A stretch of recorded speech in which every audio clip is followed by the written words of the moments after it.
oversight body.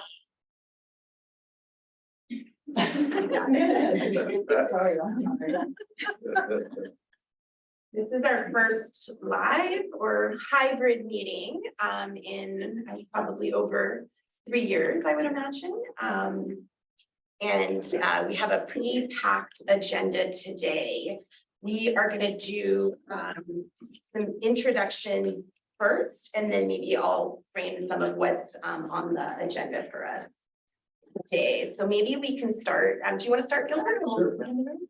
Gilbert Salinas, Chief Equity Officer, Contra Costa Health. Shayla Bonner. I am representing a community organization with Contra Costa.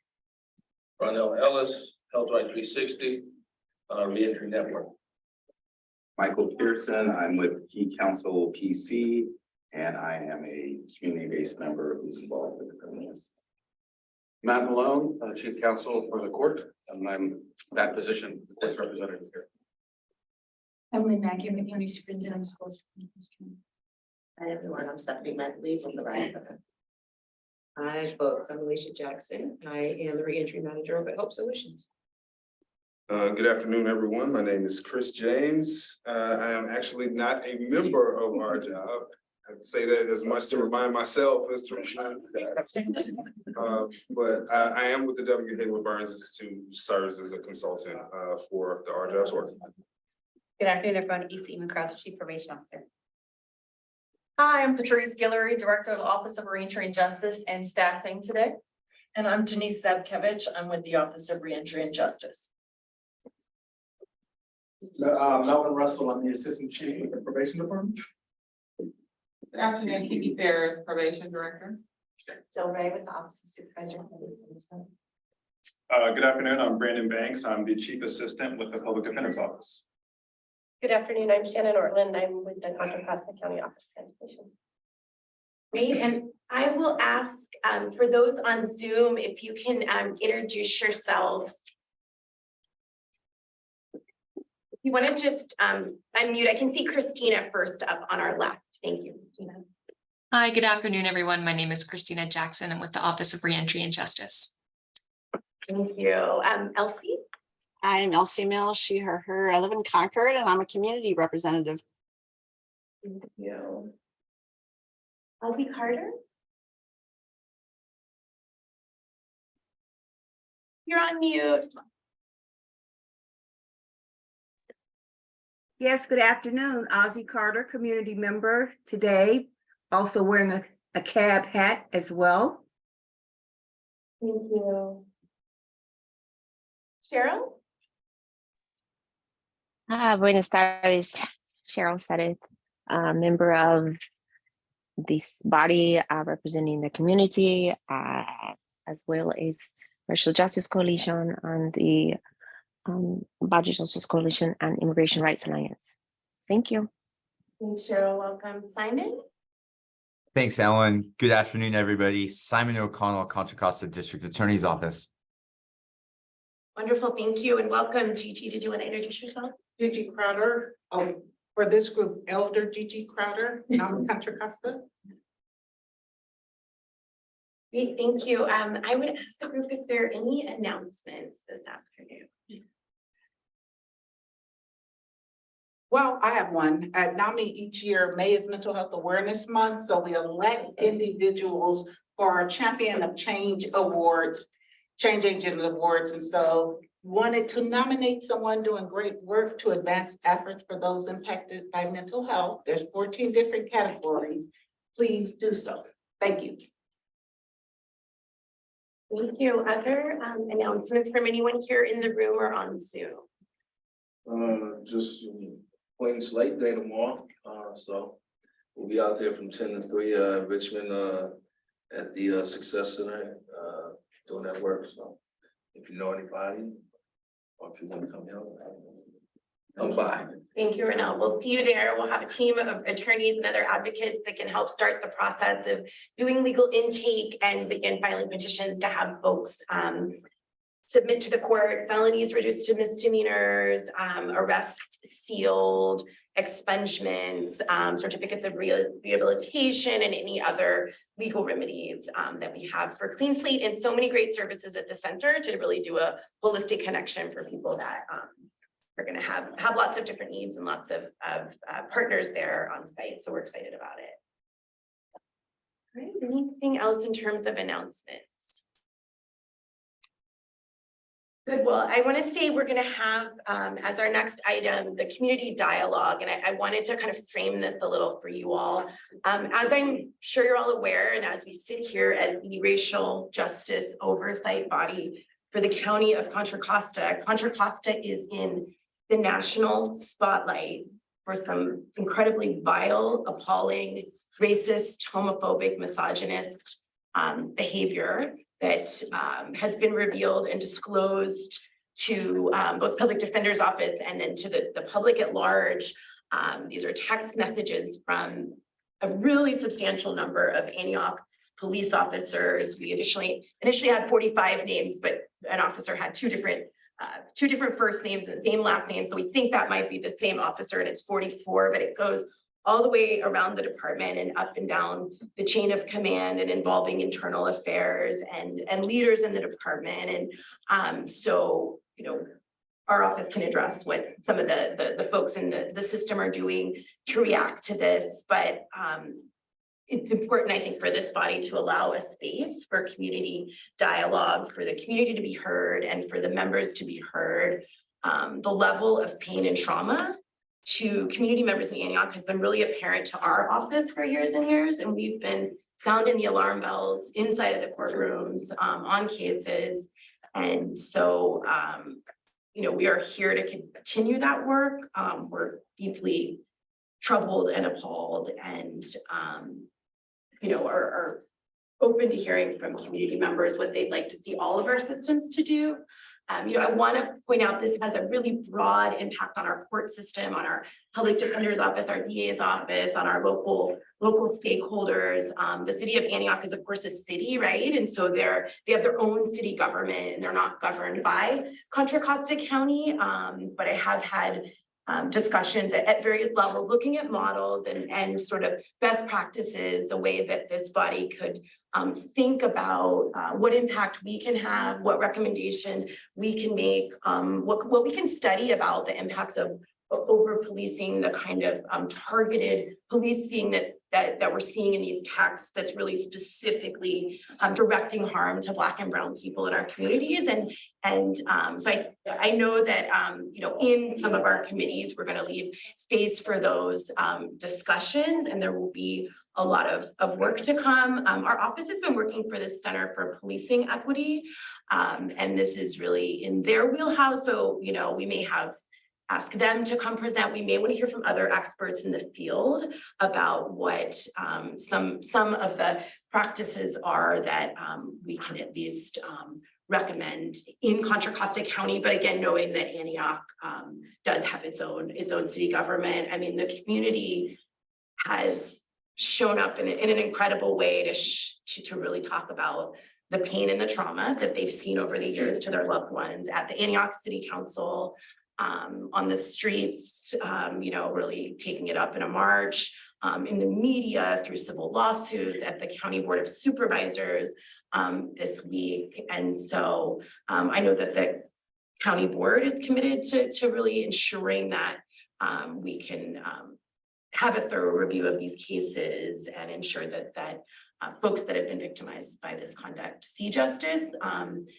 But I wanted to just, you know, we all as a committee, I think, should have space to talk about it at this point. So I think what makes the most sense is if I kind of open it up first to members of the body and then to the general community for community dialogue. And I've been told that under the new rules, which is actually, thank you, Patrice, for the constant technical assistance. At the bottom of the gray box on the front of our agenda, it specifies all public comments are going to be limited to 2 minutes per speaker. So that doesn't apply to members of the oversight body, but I think as we're doing this community dialogue for the public, it would.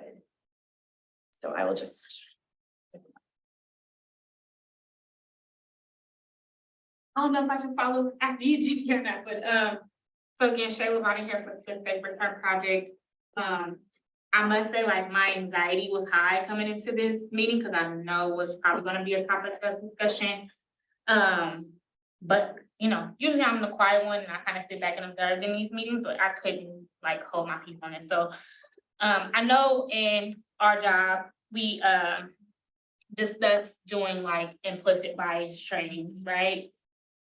In this case, like, let's be honest and let's be real, that would not work for these types of folks. So I just wanted to like bring that and highlight that as like, we can train folks as like up the wazoo, but if they already have this instilled in their mindset and their heart, it's not gonna do us any justice. And sitting on the data subcommittee, seeing the racial disparity, seeing how many Black and brown people are incarcerated, it explains a lot. So I just wanted to say that. Thank you, Shayla. Thank you. So I am an Antioch resident, so I have experienced racial bias. The word implicit, it's almost like an excuse for it for me, so I don't use that terminology. It's racial bias. And so because I'm also the executive director at NAMI, we've gotten a lot of phone calls because of the work we're doing. We have a program in place to support African Americans, not just locally, but across the state through Hope. And so this has reverberated across the state. Like people are like, are you okay, Gigi? I'm not. How could I be? Because I live in a city where I already was speaking out. I've come to a county and I've said, hey, what might help is if we had an African American holistic wellness hub funded. So I'm looking at the dollar amounts being sent out for all these various things that we do need to spend money on. But I'm begging for the smallest amount that was discussed on Tuesday, 80,000, to possibly be put on the agenda and in the budget for a study, to study what we already know. So you have to kind of play these games around what you need to do. And so healing is much more important to me as a faith leader than putting Band-Aids on gunshot wounds. I mean, the individuals that are in jail and should not be there, I believe we need to do, and I really appreciate your comments, you showing up in Antioch, you know, as part of your job to make sure that the systems are fair for all people. But I just feel like there's so much more this county and this body could be doing to not always be reactive, but be preventive. And we react to numbers that we've seen for a long time. Speaking to it, I've been sharing the fact that in juvenile hall, the bulk of the young people are coming from Antioch and Pittsburgh. That's where they're coming from. So there was already a built-in need to look closer prior to a case around that. And I know your office was doing some of that, but I'm not okay with having someone like an equity officer and not doing the work around how do we repair. That's why we started the provocative conversations around reparations, knowing that we wanted to settle on the hub happening. Begging for something when my phone should have been ringing off the hook for people recognizing that we work around mental health and trauma. How can, where should we put the funding so you can start this work immediately? That's really the way it, in a society that's fair and there's a sense of belonging for everyone. We can't afford to wait. We need to do some immediate action now because I'm getting phone calls all through. If I get up and I leave, it's because this person is really on the edge. And people who feel like they could have a lawsuit, but their case really doesn't quite, you know, maybe it wasn't racial bias in their case, we just don't know. But you know, it's just it's across the board, but there's a deep, deep, deep pain. I'm just exhausted. And I think that if we have a body like this, we need to leave today with some actions to support you, some actions to support those in Antioch that are in a lot of pain, maybe even some demands. That's not implicit bias, it's racial bias. I don't even know where to begin on this one. For those who don't know, I'm an attorney, and the reason why I became an attorney because I was a product of the projects in Oakland growing up as a child, and I saw policemen misconduct firsthand. I was talking to Simon about this yesterday. I've seen police interactions in my community firsthand. I've been on the other side of it.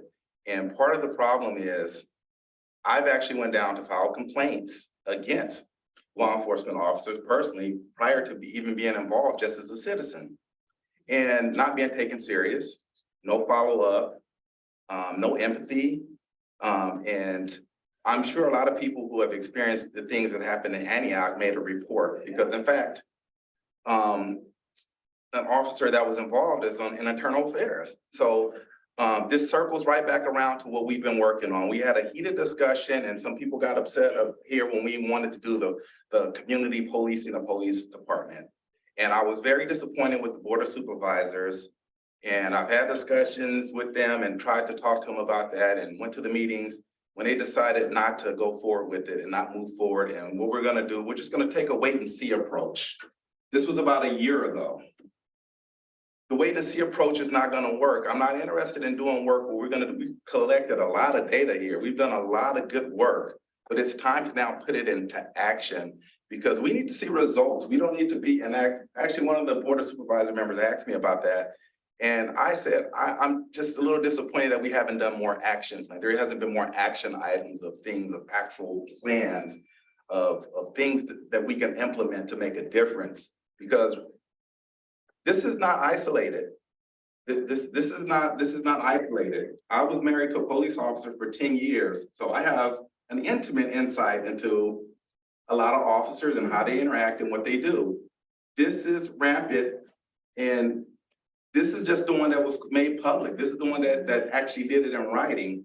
So there's gonna be more of this. And so I really think we should make another pass at it now with the Board of Supervisors. I think that we should revisit at a minimum the community-based supervision of law enforcement, because how can you do it, let the police themselves when internal affairs involved with it?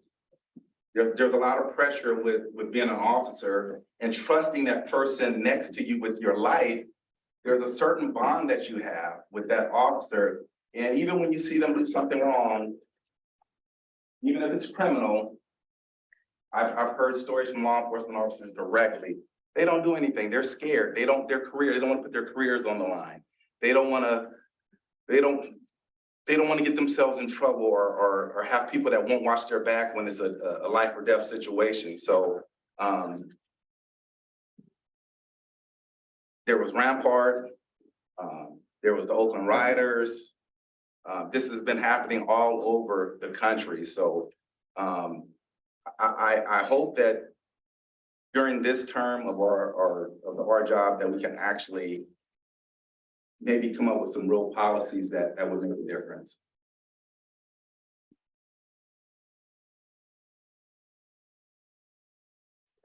All echoes on this side. I'm just shaking my head. I work and live in Antioch, and product of the environment, raised in the system, juvenile, and graduated right to other levels of incarceration, and 31 years removed from the system and successfully doing everything and waiting on a pardon, but it's really like the same old song. And you think, you progress in some areas and, but that same issue is nobody wants regulation and nobody wants oversight, but everybody wants compliance. Can you comply on your own, please? That would be great. That's the reason why we have laws in the first place, because people don't police themselves, right? So when you give folks that much authority and discretion, it can be abused, and there are good officers out there. I've been arrested by several of them. I have lost. I'm married to a probation officer, ironically, and I see it from that end and my end and all of that, but it's still puzzling. As much as and you bang on the table about things are still happening racially, seems like the general public doesn't buy it, right? They think we all just pointing to this card and that card and, you know, complaining and want something for nothing and every, you know, cliche you can think of follows that. And it's actually real. And it's like at every level of society now, it's starting to show. But the key is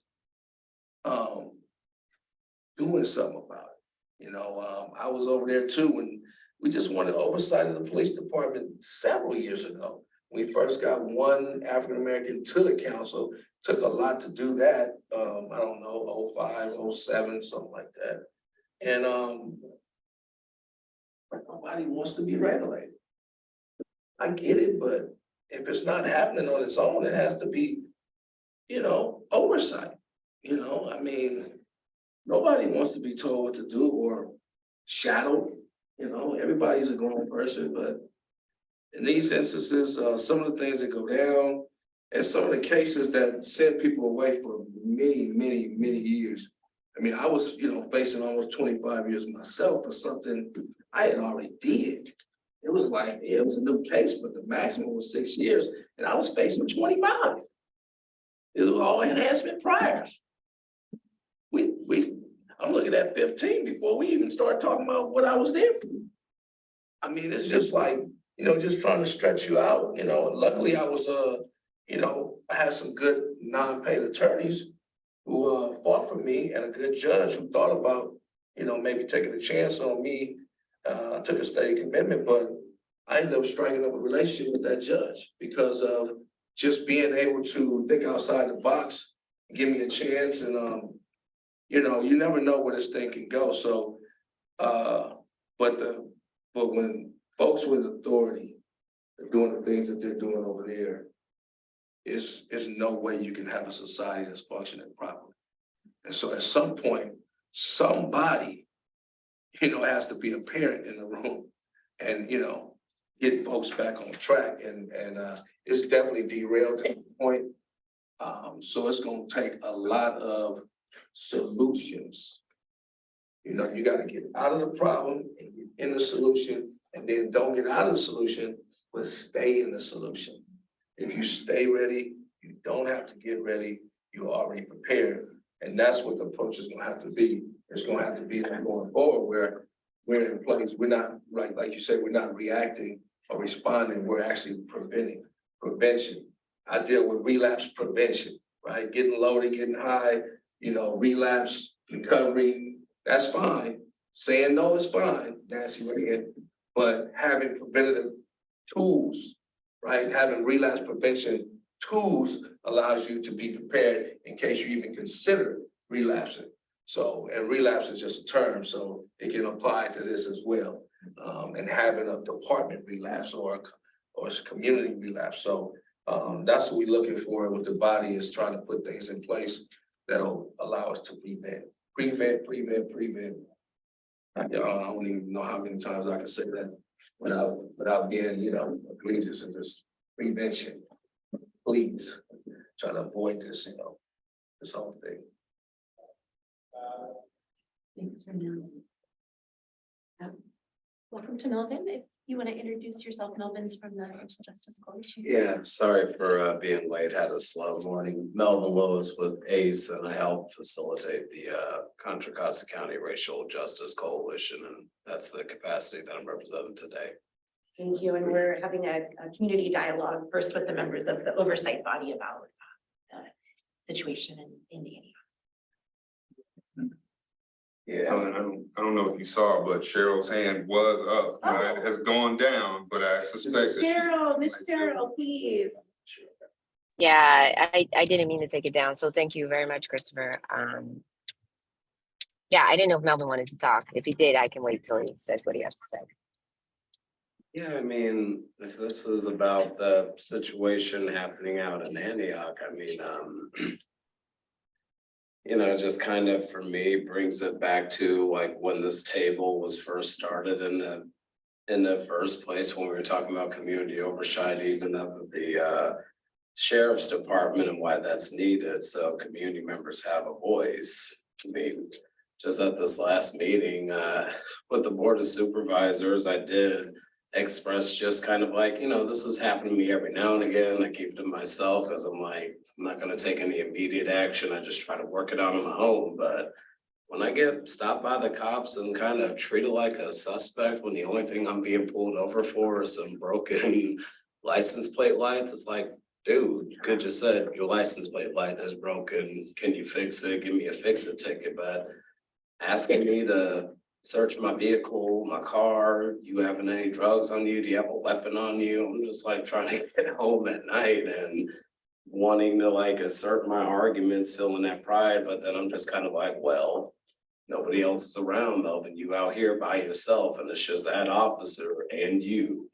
Doesn't matter what I do in the community, it doesn't even matter the standing I hold in Richmond.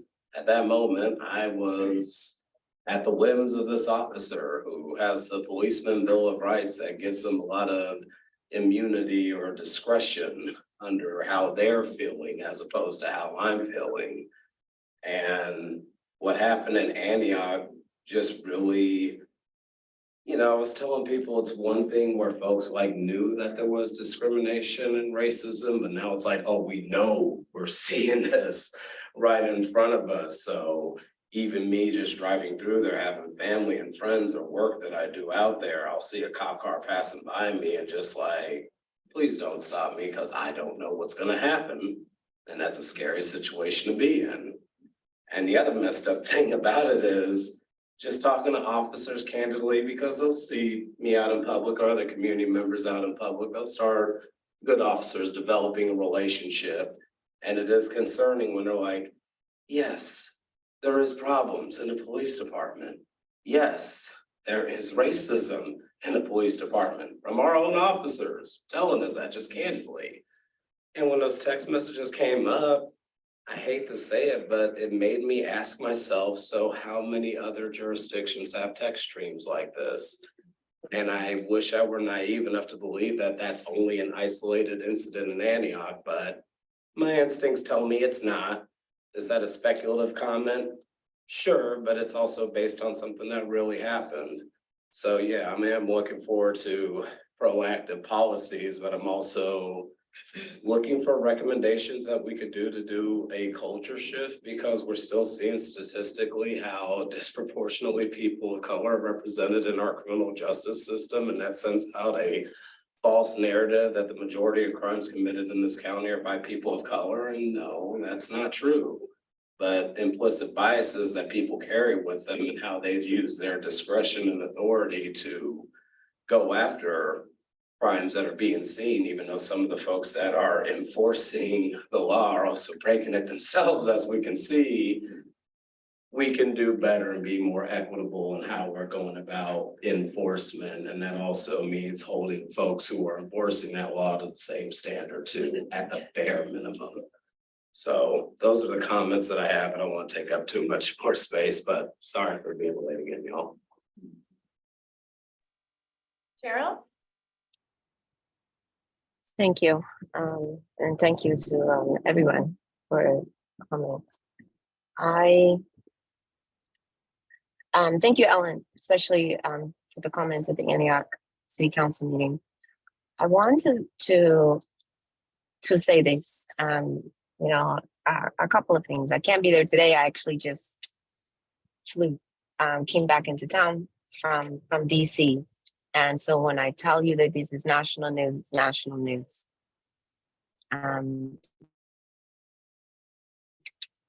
I told people that I came from the Bay Area. Where in the Bay Area? And then I told them where. It's like, is that anywhere near Antioch where you're having the police scandal? So it's national news. But I also want to say this. A couple of you have alluded to this sentiment about, there's certain cops and it's some cops. But this wasn't just Antioch.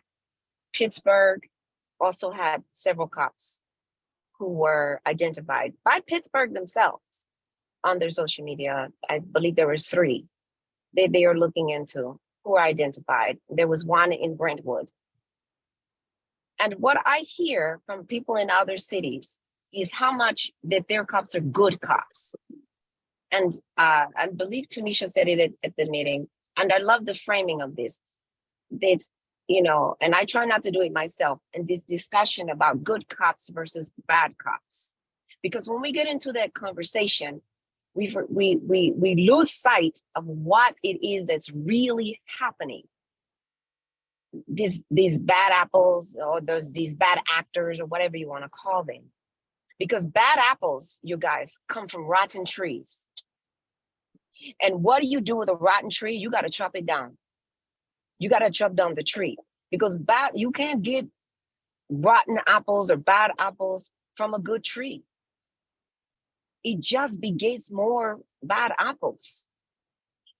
And when you have things like these body-worn cameras and all of these so-called implicit bias courses, and the solutions only make police brutality worse or sends it into hiding, because they fall short of dealing with the rotten trees, because they focus on the bad apples. They don't focus on police brutality. So in order to fundamentally change or to fundamentally solve, we just heard of these last couple of speakers talking about solutions. To fundamentally solve police brutality, we have to replant the roots of rotten trees, and they have to be planted with what we truly mean when we talk about the criminal legal system, not devaluing Black and brown and impoverished bodies. And there's not what's happening now. In this American system, if we're going to be honest, law enforcement, we know it originated from slave patrols. And those slave patrols did not value Black bodies. It meant capturing them. It meant devaluing them. And America has not fully dealt with it. So we have to deal with that above the law mentality that officers have. They say that at all costs, they're going to so-called get their man. And the mental torture that they put on Black and brown and impoverished bodies that Ms. Gigi was talking about goes up against this blue wall of silence. The prosecutor's office and the courtrooms condone it. So no, we can't just all of a sudden think that you say is going to be, and all of a sudden it is. So we've got to chop down some trees here, you guys. This how we change things and change. But you can't change people's hearts. But we can change the focus on who we allow to have guns and badges. Who we allow that once they're fired, they get hired somewhere else. We can change that. So what I would like this body to do is take some serious consideration into what steps we're going to take, because being an oversight body that is overseeing continuous brutality of this cyclical effect is still not working either. Last week at our central committee in our Central Democratic Committee, we did take the steps to put out a press release condemning this behavior. And I think that this body should take a similar step, condemning this behavior. We can't be an oversight body if we don't condemn this behavior of these certain officers. Doesn't mean all officers, but these certain officers certainly deserve condemnation for this behavior. And I would like to see this body do that. And the proper time we need to I'll make that motion to do so. Thank you.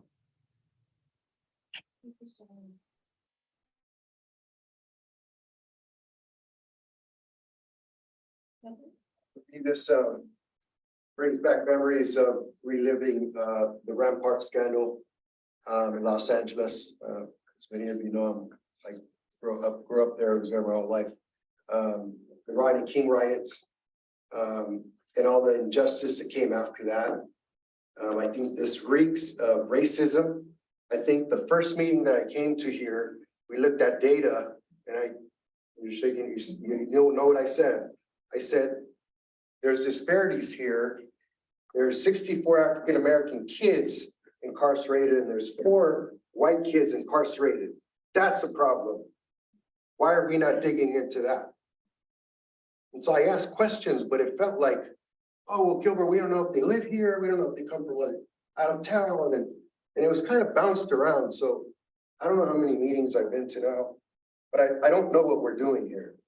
But we're not going to create any action. I feel like we're looking at data and coming in 3-hour meetings and blocking time. But what are we doing here if we're not going to create any action around this and other disparities that exist within this county and the racism that's killing our kids, our adults?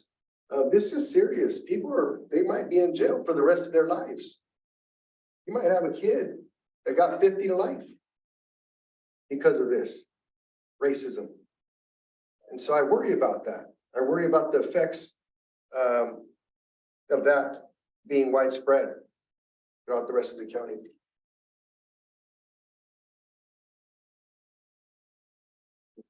Well, then, do you have any money in your budget so we can start doing the healing work and not wait into the next fiscal year as the equity officer for behavioral health? And the health, I know that we were at risk at some point for sending money back MHSA because we hadn't spent it. So it's real hard for me to know what I would do if I had some funds, how I would use them to reach those same kids. So they're not sitting back saying, what's the use of me trying to walk the straight and narrow like my sons did, and then wound up getting off path because of being behind bars at 15 years old. It's all about not talking, but doing. So does your department, or who should I talk to? Because I know how we can start the healing. And talking about it is no longer acceptable. Right. So would it be Anna? Would it be you? Who can help advocate for some funds to go? Because when they had the stabbing in a school in Walnut Creek, they had grief counselors there right away the next day to support a stabbing, and the victim lived. And we went to from NAMI to support this young girl. But we don't do that when it happens in Antioch and the victims are African Americans. We didn't have support yet at the Board of Supervisors from a council member, a supervisor who that's her district. I had a pushback, a questioning my skill set around my ability to do something that I started in Alameda County, and now they're doing it. So for me, it's like, show me the money to start the work. Suggestion about that, and I think Melvin might have one too. I was just double checking the titles of all of our subcommittees to see where this conversation would be most appropriate, and one of them actually has funding in the title. So I think that could be something we could agendize at just community and oversight body members ideas for addressing this. So I hear that from Gigi and Melvin. You had your hand up. No, actually, Gigi said something to me that made me remember something I personally think is important. Everybody else can decide whether you think it's important. But just kind of like the impact of the expectations that community members are feeling over them when folks are looking down at them as less than human or devaluing them because of color of the skin or where you happen to live. When I was 15 years old, there was a guy who was 18. I knew him for a number of years, just seeing him around the street. And, he's a young Black man. And I walked up to him and was like, hey, where you been? I haven't seen you around for a while. And he said, oh, I just got out of jail for breaking and entering. I looked at him and said, what the hell are you doing breaking and entering into people's houses for? What's wrong? He said, man, and I'm not going to say exactly what he said, but he said the only thing they expected a brother to do was break and entering or just take to do whatever I need to do to survive. So that's just what I'm going to do. Like, he had such a low opinion of himself, and it seemed like it was rooted based on how other people seen him. So rather than take the energy to fight against the current and have a solid foundation, he just decided to meet people's expectations. So of our own folks who are enforcing our societal laws to maintain safety are doing that to people in our community, they're also causing a problem in how low of an opinion that some of our community members feel about themselves. And that's another thing that needs to change when it comes to healing is how are we passing policies that also reinstitute a value in community members who feel like they've been devalued for so many years. So.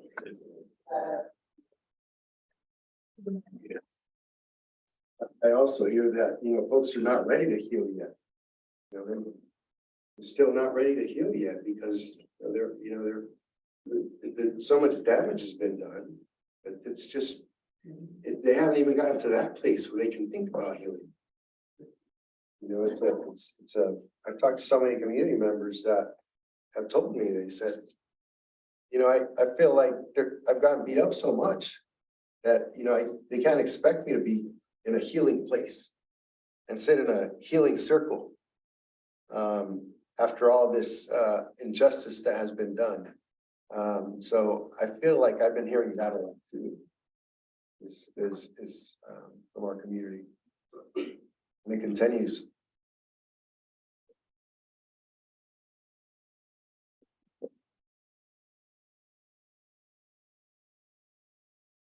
Any other oversight body members that wish to be heard before we open it up to the public?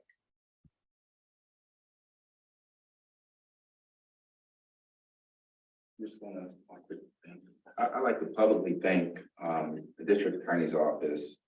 The district attorney Diane Beck, and it takes a lot of courage to do what she's doing in the face of this current political climate to go after police officers or bad police officers. And I really want to thank her. I see her names up there, but I want to thank her publicly for what she's doing. And I am optimistic. I'm not negative that we can't, I don't believe that we can't make changes. We can make changes. I just want to make sure that, after the shock of the George Floyd thing has worn off now and it's like business as usual again, that we had momentum to get some things done. Now we're starting from zero momentum again. I hope that we really could implement some things that actually make a change. I think we have to do our homework to get the numbers and kind of figure out things that's going on. And I think we really, in our committees and as the overall body, we really should focus on things of actual action items. And I'm gonna urge the Board of Supervisors not to just listen to them, but to adopt what we're saying. We're not just here wasting, we're all volunteering. We're not here just for nothing, just to talk for 3 hours. We're here actually to make a difference. So I would urge the Board of Supervisors to actually take action, to take our recommendations when we recommend something to them, to actually take that and implement these things.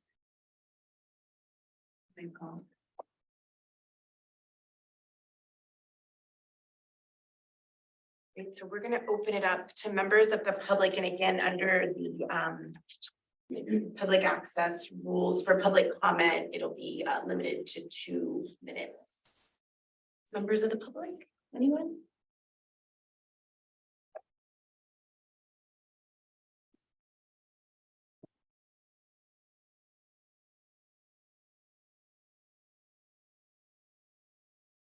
Go ahead, Brandon. Thank you, Brandon Banks, Chief Assistant with the Public Defender's Office. I want just to provide an update to everyone about what we at the Public Defender's Office are doing with this issue. But before I did that, I just kind of wanted to go back and name some of the, I think, really impactful statements that Michael just made, that Melvin just made, and Gilbert just made. Hearing what you three have just said, it's why I do what I do. It's why I became a public defender, to address this structural racism that we see day in and day out. I think to Michael's point that the George Floyd incident, for many people, that was just a moment. For others, like us, it's an existence where it's something we deal with every day. and it doesn't go away for us. I grew up in Contra Costa County, grew up in Richmond. My parents still live in Richmond. And something that drove me to go to law school was addressing these policing and the policing practices and the over-policing that takes place in Black and brown communities. And to see it happen on such a overt basis in Antioch is not surprising, but it is shocking. The depth to which it goes, how vile it is shocking. But it's also an opportunity for someone like me, someone like Ellen, where we have the tools to really make a difference and to fight against these types of issues. So I do want to talk a little bit about what we're doing specifically with respect to this issue with Antioch PD, this texting scandal. So part of our mission as the Public Defender's Office is always to vigorously and aggressively represent community members. And we're taking the same approach with this texting scandal with Antioch, not only inside the courtroom, but outside the courtroom as well. We're addressing it in the same way that we address everything, where we take this comprehensive, holistic approach to the people that we are serving. And particularly in this issue where we want to redress a lot of the harm that has been done to community members by the Antioch Police Department. That, of course, does begin in the courtroom.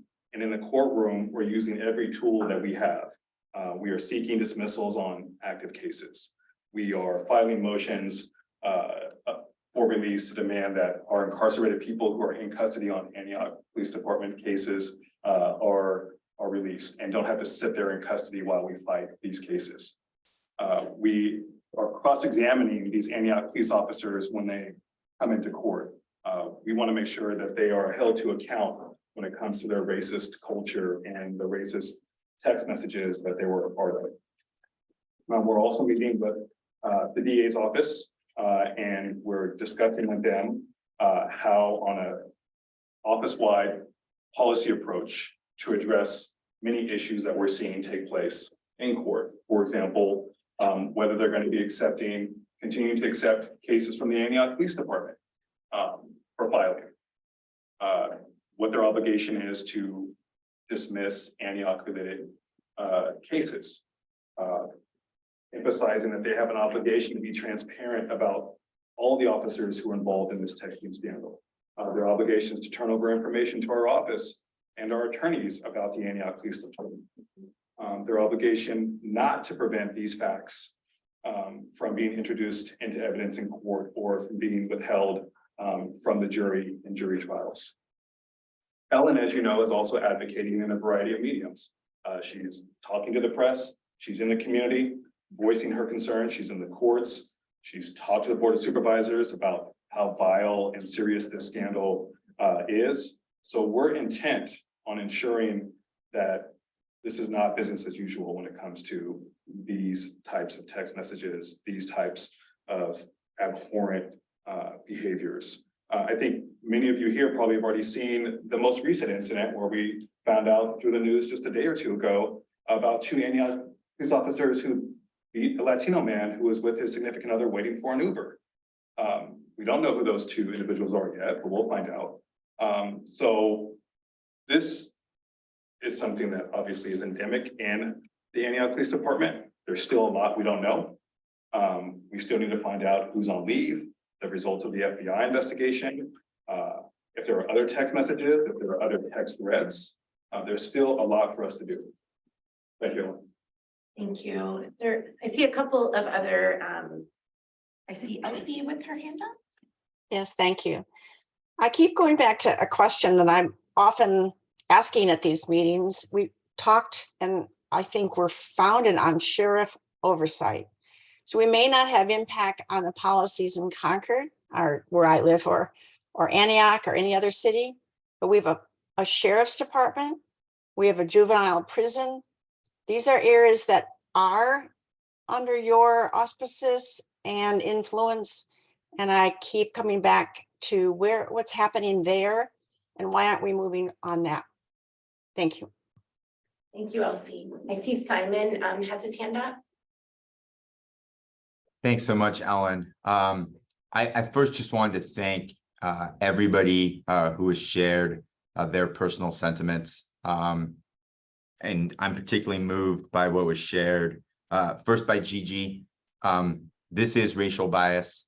This is not implicit bias. And on a human level, I stand by that statement with you and everybody who is part of this racial oversight board. You know, yesterday running into Michael was sort of provident in that we had a moment inside a coffee shop. We hadn't seen each other in quite some time. And we immediately started talking about this on a human level. And I'll tell you right now, Michael and I had never met in person before yesterday. All of our meetings since I had been part of the Racial Oversight Board had been on Zoom. And so I embraced that moment that we got to share this on a human level. And what Chris, Melvin, Cheryl, Gilbert, and Brandon, you and I have had multiple discussions about how disgusting on a human level and troubling all of this is, and the void I feel just as a human being, somebody who wants to see better, and the business as usual really resonates with me because so often we watch, and I think the same can be said, and I know Gigi, you and I have had conversations about school shootings and mental health illness. You know, we see the shock of the moment and we move on to the next week, and it's back to business as usual. And we now, and myself, we're at the epicenter of this. And so that brings me to sort of professionally, I know Dinah's gonna speak on all of these aspects too. Our office took direct and immediate action and brought this to the attention of the courts to start this process, because we realized this was of a scale and a magnitude and significance of which has not been seen before. And in the meetings that we've had with Ellen and on the administrative level, and as we heard, as was said to the Board of Supervisors just the other day, this is unprecedented in what this endeavor is going to be. And I agree, now is the time for action. And we need to have a coordinated plan. I think that in the wake of this vileness, there may actually be unification on all sides. Civic leaders, our courts, the district attorney's office, probation, police departments, community, and activists to all say there is nothing to disagree on now.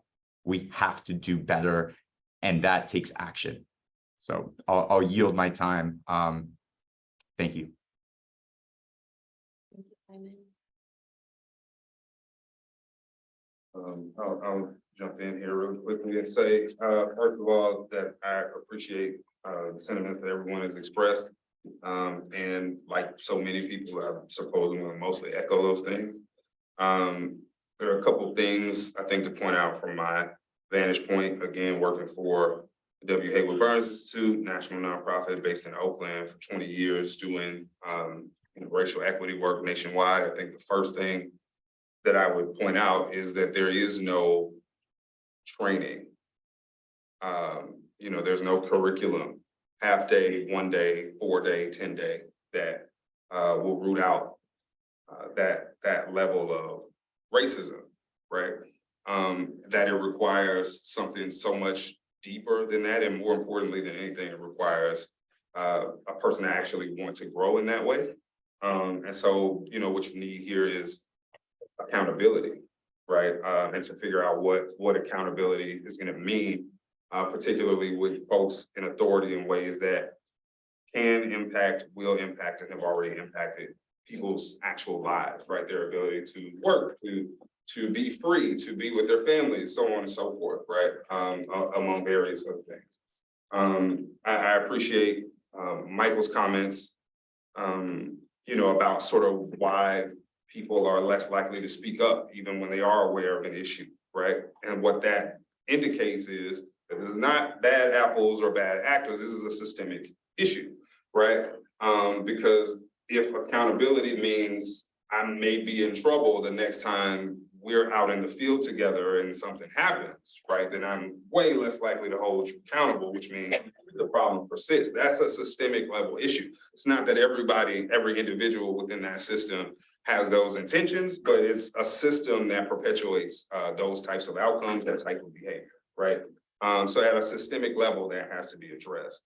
I think the most important thing here, though, is community already knows this is happening because it happens to them on an individual level. It's just that folks don't always have proof of it, but they know how they were spoken to. They know how they were treated. They know how they were made to feel within those interactions. And if nobody's listening, right, or more importantly, if nobody's willing to do anything about what they heard, right, then it doesn't make an impact. It doesn't make a difference. What that results in, unfortunately, is, you know, I've heard George Floyd name dropped a few times. People have to suffer incredible traumas in public for there to be anything, or even, you know, the semblance of, or we're gonna act like we're gonna do something because that looks really bad. And so, you know, there's a need for courageous leadership, you know, now, to make some of those steps. I think some of the things that have been suggested already that I would highlight, number one, we know we've as a body, and I think just for members of the public, you know, I'll bring this context back. This body already tried to take back to the Board of Supervisors an original RJTF recommendation about sheriff's oversight. And you know, what resulted from that was not an oversight board for the sheriff. There's been a lot of conversation since that decision about, you know, whether or not to bring this back, if that made sense, if that was, you know, even procedurally, if that was a thing to do, because this is, you know, there's been an answer. It's just not the answer that was desired. I think there's a, you know, there's a new question there based on what has just happened. And so something potentially to explore in some way or some avenue to see if there's maybe more intensity and more buy-in or more appreciation for meeting this moment with that sort of response. And the other thing that was brought up was, you know, a statement from this body condemning the behavior. I think, you know, that could be a great first step. I'm curious if there is a statement that has been made by a similar group that already exists that maybe this body can adopt or sign on to or something like that, or, you know, maybe tweak some language relatively quickly. And the reason I ask is because I think, you know, that would be such a more powerful statement if it came ideally now, right? If not, it'll be next quarter when we're sort of talking about it or maybe working on it, and then maybe another quarter before you actually vote on it and adopt it, right? So the question is, you know, in terms of, you know, taking that first step, just to say this is something that we're all aware of and something that we want to see some action on, you know, how quickly can we get that done? And I'm reminding myself as I'm saying that you guys can call a special meeting if you need to, you know, get that done as well. But I think that would be huge, as well as, you know, identifying whether or not it makes sense now to, you know, to go back to that original sort of ask of the board and see if there's more movement in that direction.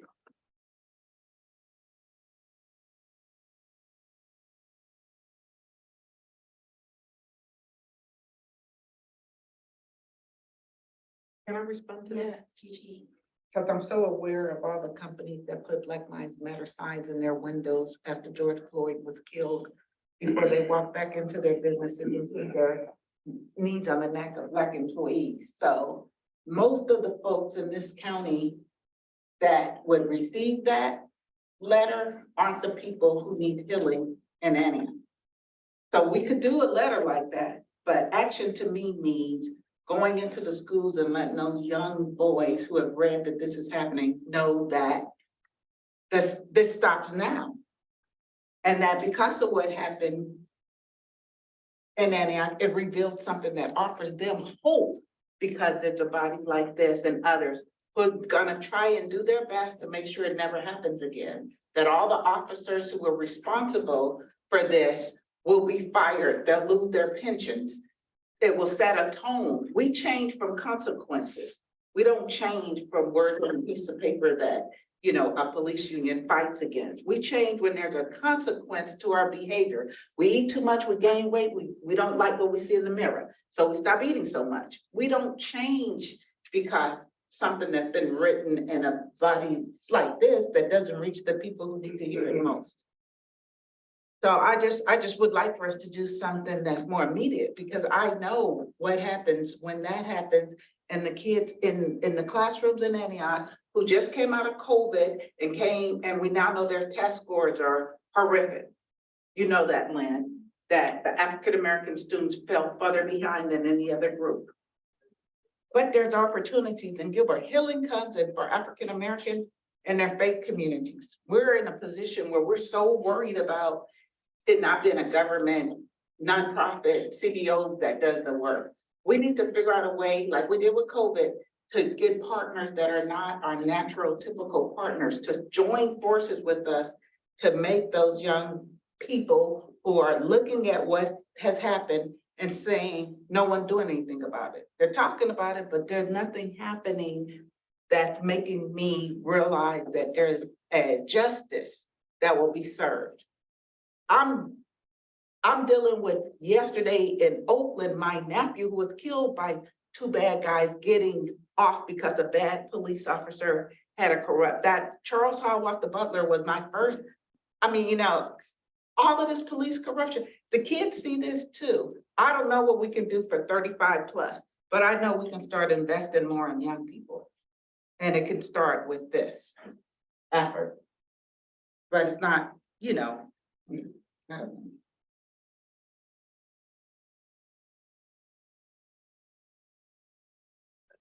Chair, I don't want to speak out.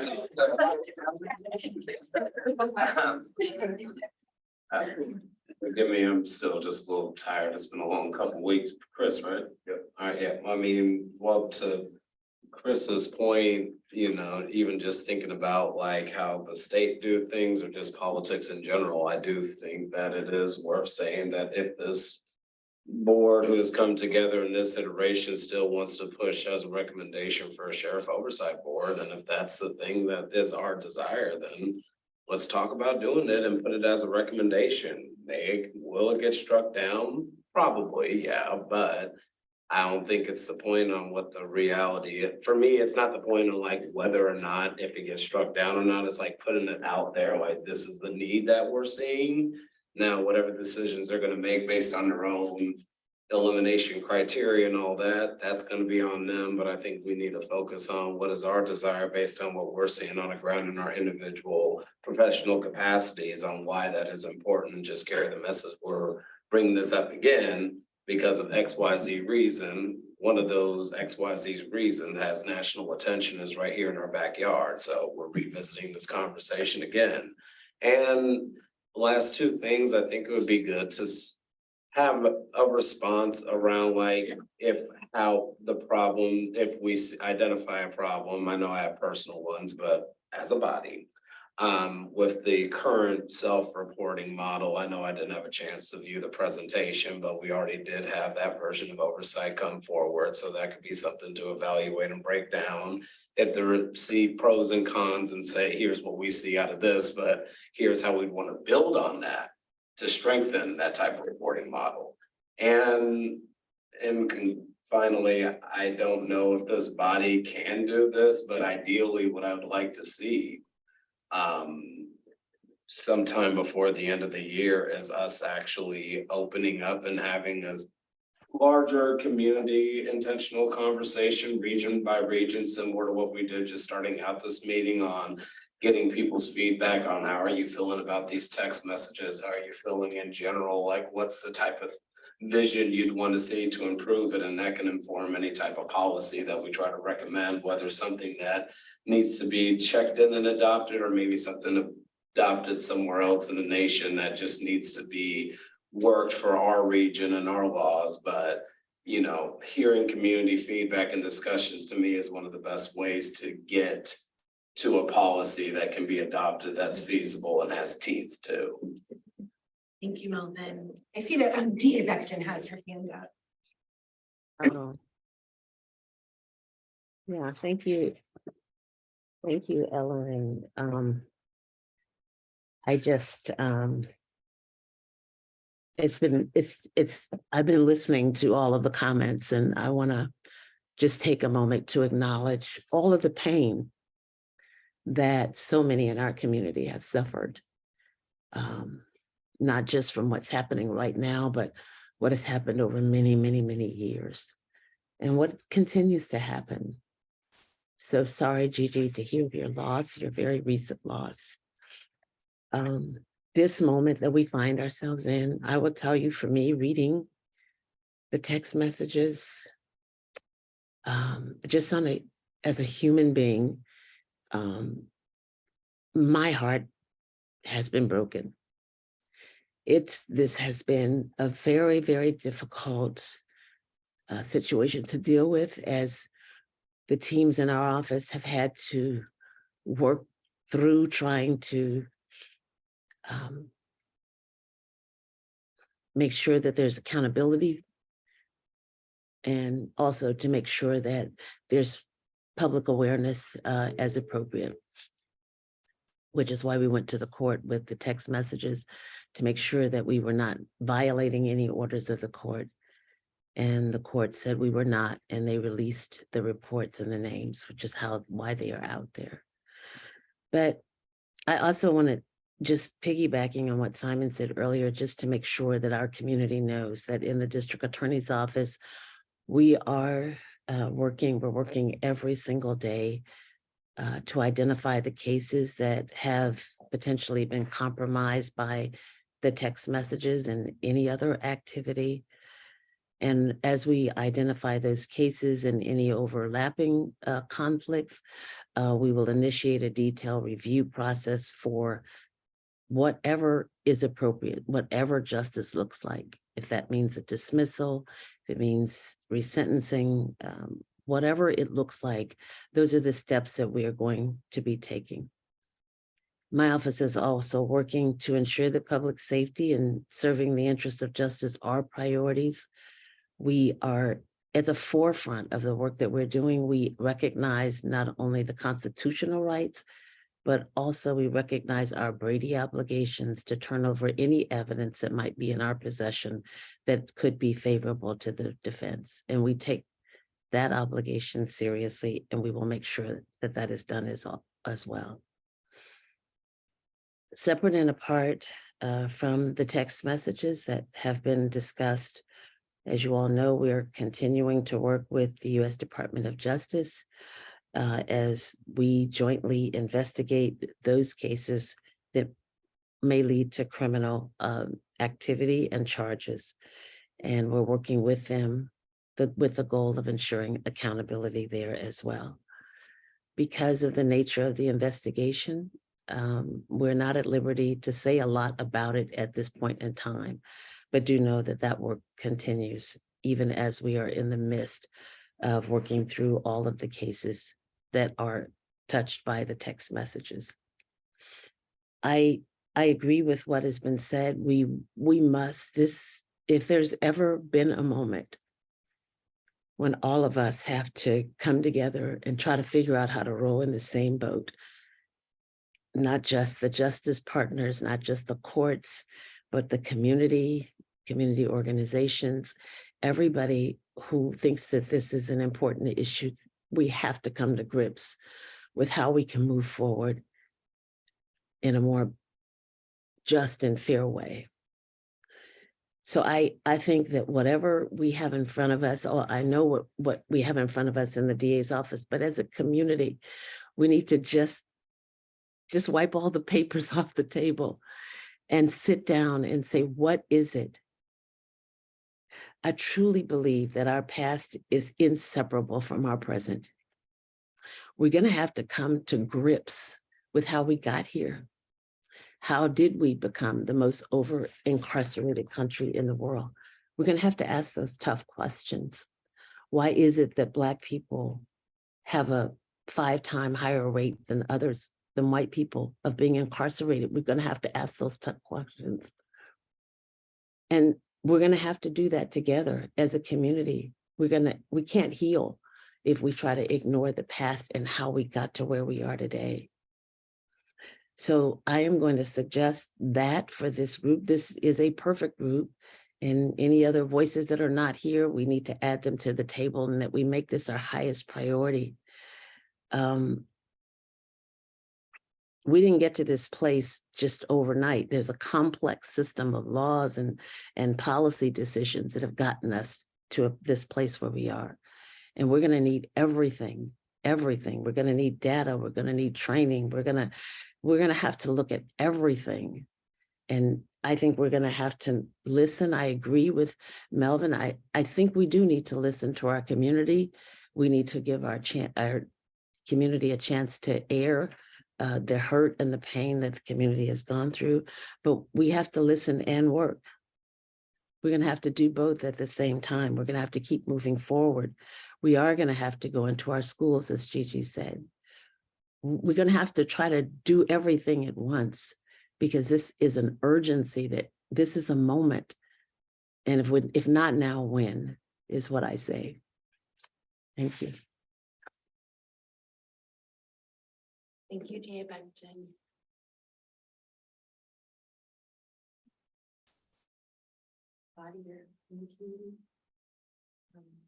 I just wanted to say one thing. I mean, this is an amazing conversation and appreciate the raw emotion. It's not easy with the pain. And I did just want to add that the Board of Supervisors did approve positions for both the public defenders and the DA's office earlier this week in the budget hearings to address this situation, because it's going to take a lot of bodies and a lot of time. So doesn't solve the problem, but I just want that to be out there, that is being addressed. So Thank you, Jill. And that's right.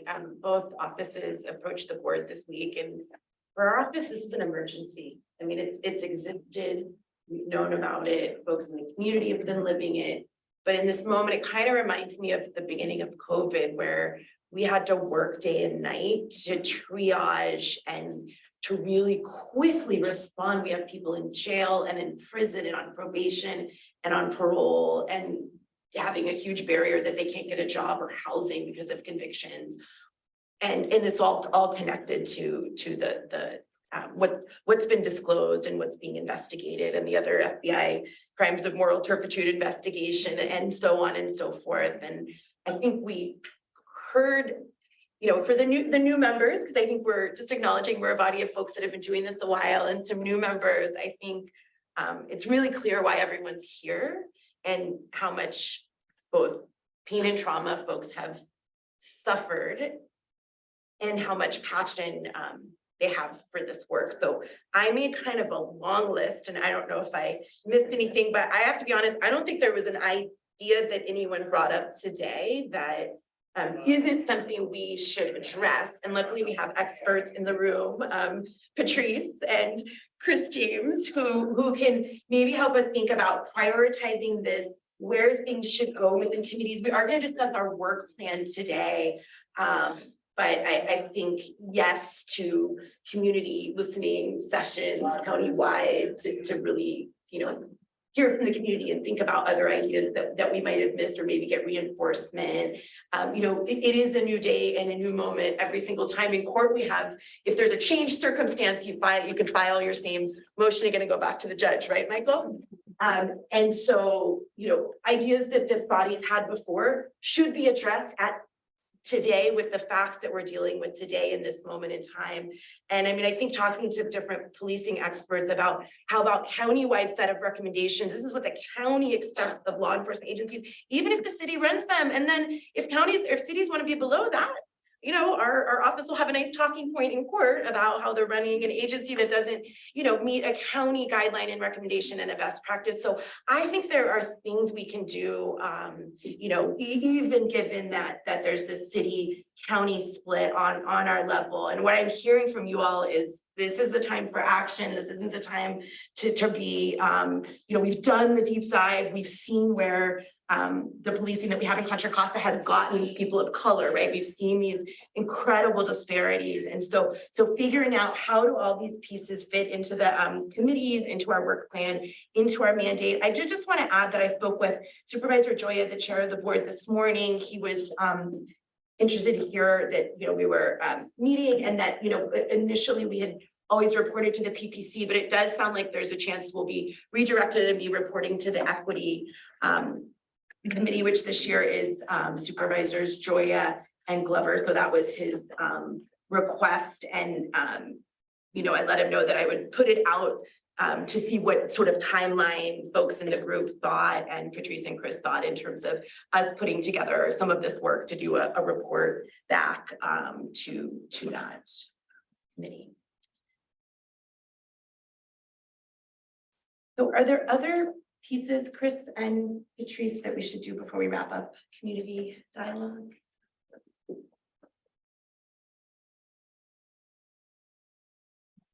Nothing for me, as far as that, but I did have a quick question about what you just said, and that is, like how often does and I'm sorry if I missed this in your comments, but how often does the equity committee meet? I believe they meet monthly. They are meeting monthly, so it's the old hiring outreach body has been reformed into the equity committee, with the idea of the Office of Equity, racial equity and social justice opening, so it sort of feeds into that whole thing. So they are meeting monthly. Unless they get together. And so their next meeting would probably be around, like, are they? I can let you know when the next meeting, I'll look it up real quick. Because it's a monthly meeting and it's a regular day and time, so, but I just offhand. Jill, do you know who's Yale staffing that? Larry Delaney. Okay. I also heard a wonderful idea about an emergency meeting. Was that you? An emergency meeting, and I think given the fact that this is our first meeting in 2023, and in my mind, this is an emergency, and this was a long and well thought out list that we have. So I would suggest we wrap this up and move down our agenda with a goal towards reviewing our subcommittees and our work plan, and thinking about, and Chris, hopefully you can guide this piece, where these different suggestions might fit, and what it would look like, how we should agendize a special meeting, and listing and those pieces. So I believe because we've had public comment, we might not need to do it again, but just in case, is there any public comment? That's sort of item number 2 on our agenda. Can I share? A part of healing is talking about it. So that's how we start with the children. So what Melvin said it more eloquently is what I know needs to happen. Like we had a space to talk and got choked up. The kids need that same safe place to talk. Thanks. Those conversations. Thank you, Gigi.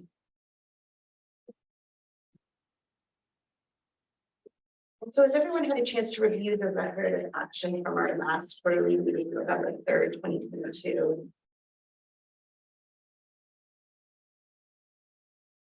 If anyone has corrections, please let me know. If I could answer Chris's question while you're doing that. Absolutely. So the last meeting was April 17th, the next one is May 15th. So I don't, it's at 10:30 a.m. and I don't know which day of the week that makes it. Sounds like a Monday. Third Monday of the month at 10:30 a.m. And they're done virtually because they have 2 satellite offices. Thank you. Does anyone have corrections first to the record of action from November 3rd? Does anyone have a motion regarding the approval of the record of action from November? Motion for. Thank you, Sheila. Thank you, Lynn. I heard Shayla and Lynn second. Okay, gotcha. Okay, second and a third.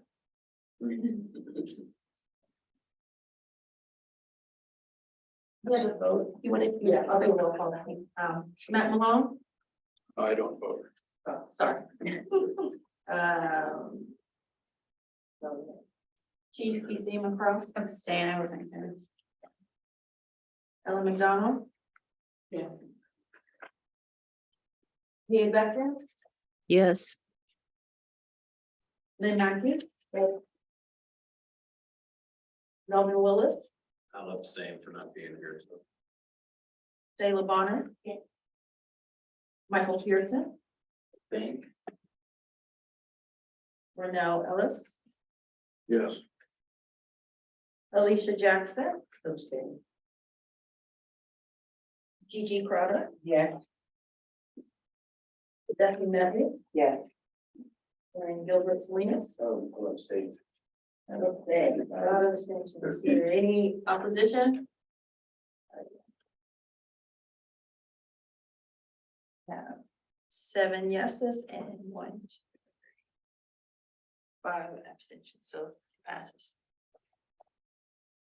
And now we're gonna move on to an overview, a recap, and some next steps. And I think one of the ideas behind this and the next item is just knowing we're a hybrid in terms of virtual and in person. We're a hybrid in terms of existing members and new members. And I don't know if I even welcomed the new members, but welcome the new members. And I'll pass it over to Chris. All right, thank you, and once again, welcome to the new members. Somehow, you know, a lot of you kind of sat in the same, like right in a row. But I mean, obviously Gigi has been with us for a little while longer, but you know, the other couple new faces, you just sat right here next week. We should probably get to know each other very well over the next few weeks. And I think that's probably the most important thing that I could tell you, right? Because this is sort of an overview or a high level look at the work that we've been doing. But I'm happy to, and I would highly recommend that we get together, you know, sometime outside of this meeting space to really bring you up to speed and go over sort of what the work has been, where we are now, how best to move forward, and you know, answer any questions about how best you can plug in and help. And I think the last person I actually remember doing that with was Gilbert over Zoom. And I remember him looking at me after a while and saying, man, you're not looking at anything. Like, you're just looking at your screen, just telling me, yeah, last year we did this, and then the year before that, blah, blah, blah. And I was like, yeah, I was there the whole time. Like, you know, so it will be easy for me to do, you know, having that level of context and close touch with it. So we can talk, you know, something you guys don't have to leave before this meeting ends. At the end of it, you know, I'm happy to, you know, figure out what time works for you guys' schedules. If we need to do a small group or we need to do individually, happy to, you know, make sure everybody understands where we are. I would direct everyone really quickly to page 7 of your agenda. Page 7 just has the Racial Justice Task Force recommendations on it. Some of the members of the Racial Justice Oversight Body or some of your fellow members were original members of the task force and did a lot of great work to come up with, I think, some very thoughtful recommendations for how Contra Costa County, particularly in terms of its criminal legal systems, education, and some other human services systems could achieve, you know, a much better outcome in terms of racial equity, right? A lot of these recommendations are really sweeping, like really ambitious, you know, large undertakings. But that doesn't mean, of course, that we don't want to see actual forward progress, right? And achieve some tangible results moving forward. If you look at, you know, the way some of these are written and structured, it means we got a lot of work to do, right? And so we have to get involved with that. So I just point this list of recommendations out to you to say, this is where everything else comes from, right? So the work plans that we have, they are all built based on and use most of the same language that are in these recommendations, from oversight and accountability to diversion, community engagement, data, you name it, it's in here. Even, you know, they even had the,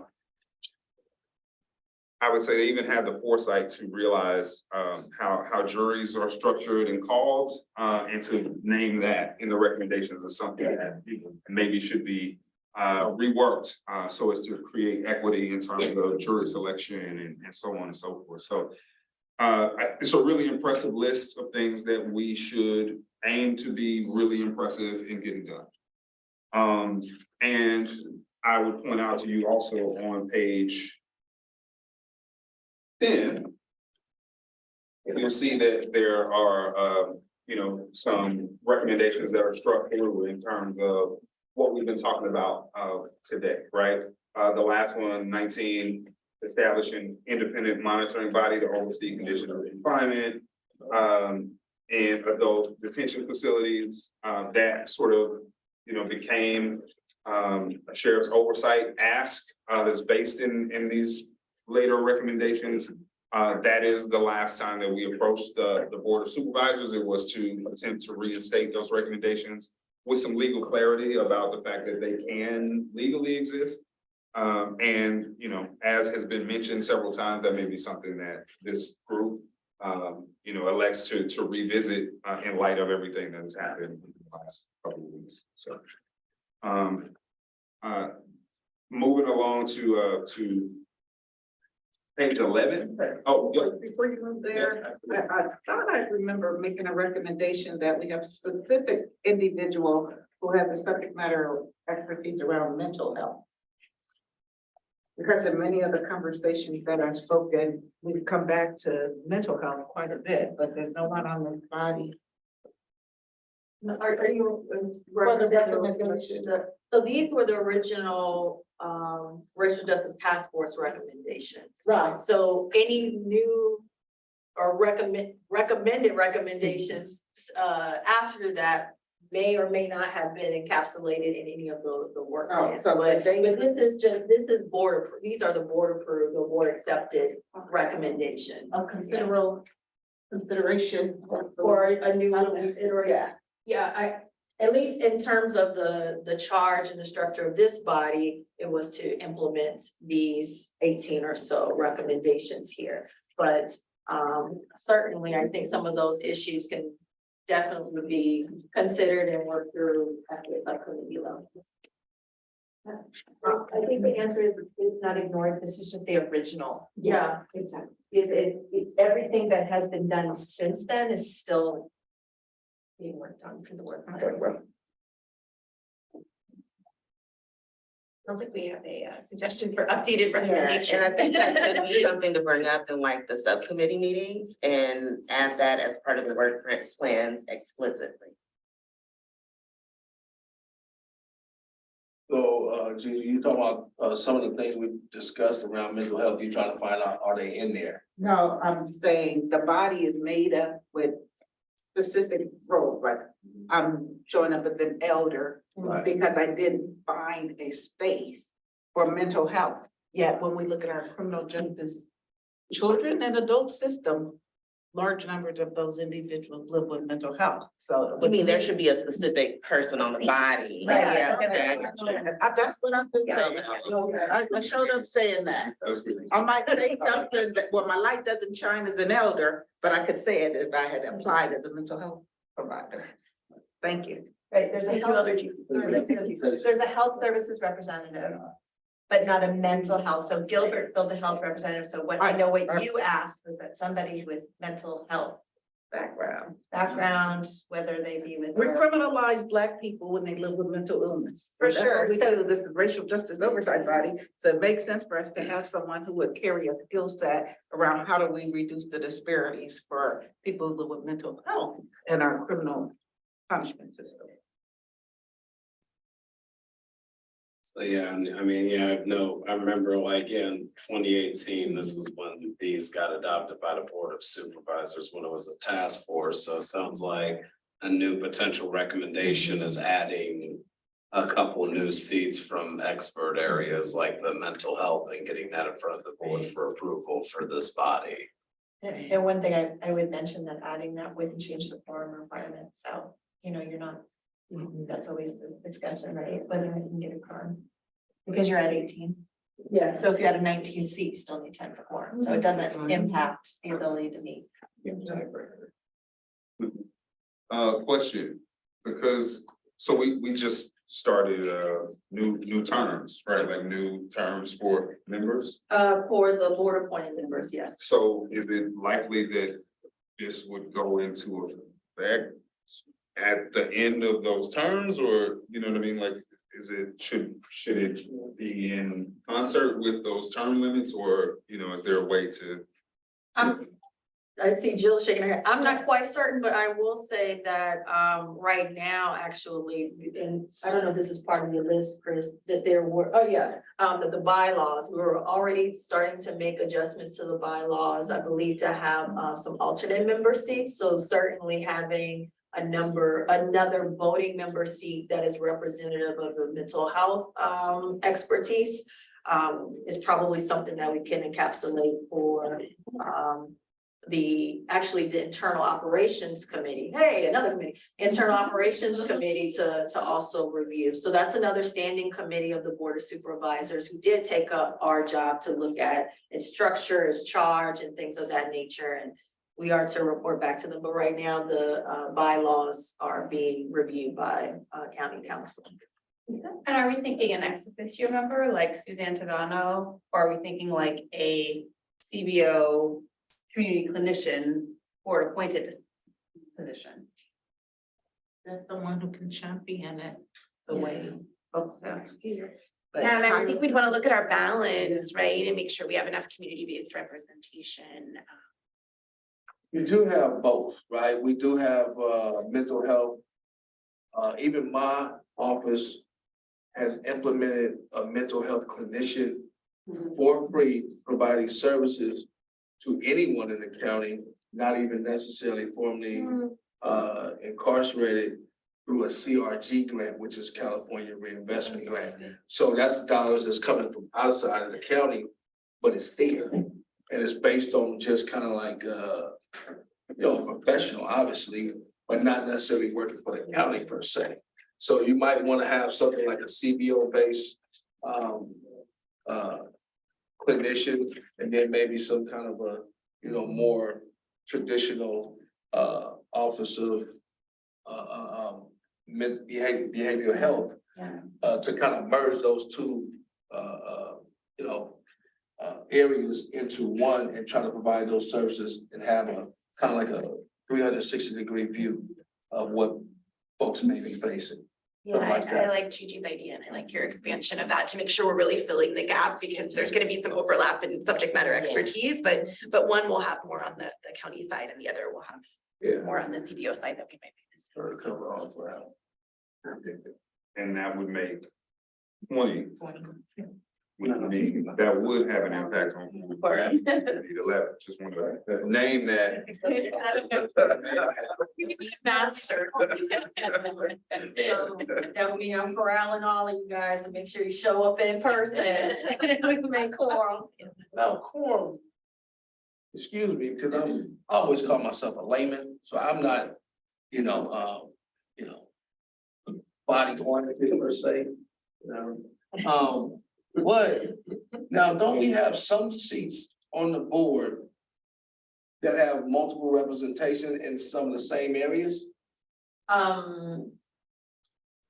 are you speaking of how the seat is defined or the Well, representative that's sitting on the Say I'm seat? CBO, right? Yeah, How many CBO representatives are there on this board? so we have 9 community-based representative seats. So when making quorum, do we need all 9 community-based No. representations? Of the entire 18 members, we would need 10 in order to have quorum. So Just 10 of the membership, doesn't matter whether it's community rep or county agency rep. Is Matt taken into? Yeah, That he's just he is a member, Not he's just voting. not Oh, voting. okay.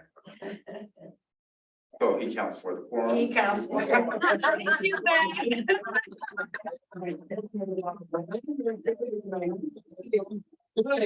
That makes no sense. Voting is about quorum and vote. Quorum is about. So actually, quorum is about, we may have to have a whole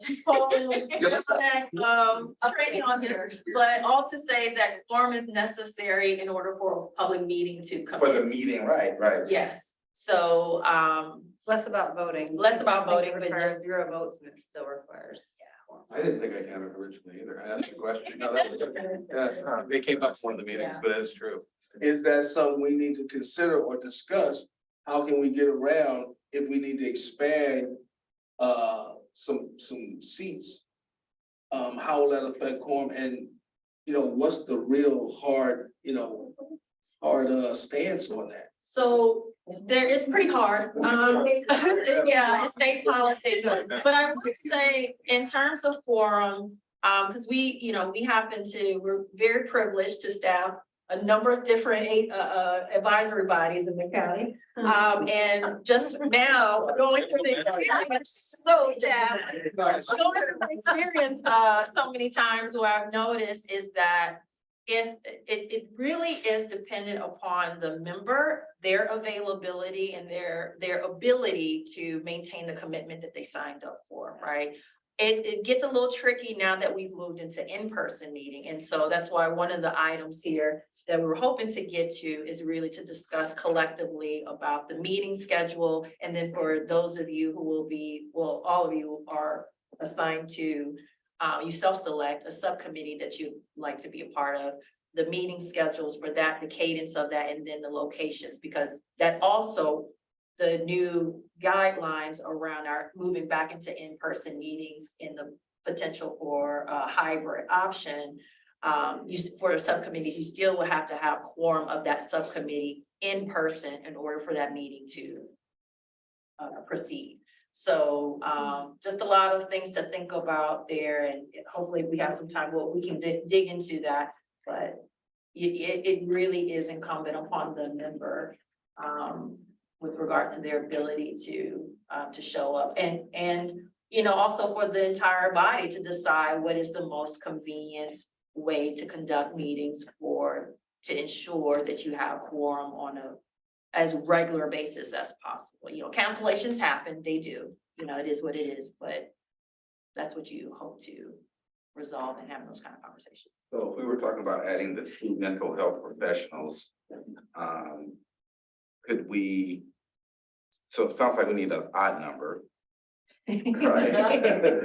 So we're gonna need to have to add an odd number, either adding a third person, or maybe something else that's not represented, or would it matter if Matt became a voting member, or is it a conflict because of the Yeah, court? it wouldn't matter, Matt, it would matter if he became a voting member, but I will say, if it's really important to the body to have at least a mental health representative on the seat, I think that's sufficient. I think there are, to your point, Renell, there are so many folks around the room that have some sort of overlap in the mental health space in some regard, and particularly as they work closely with the populations that we're talking about. So there are ways in which you can embed the work, even if you don't have the full representation that you would like, or at the very least, bring in experts on a recurring basis or what have you to kind of speak to whatever it is that you're hoping to achieve or in the specific mental health space.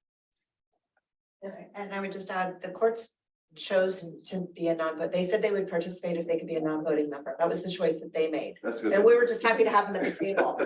Well, I mean, there's, They didn't tell us they didn't have a vote.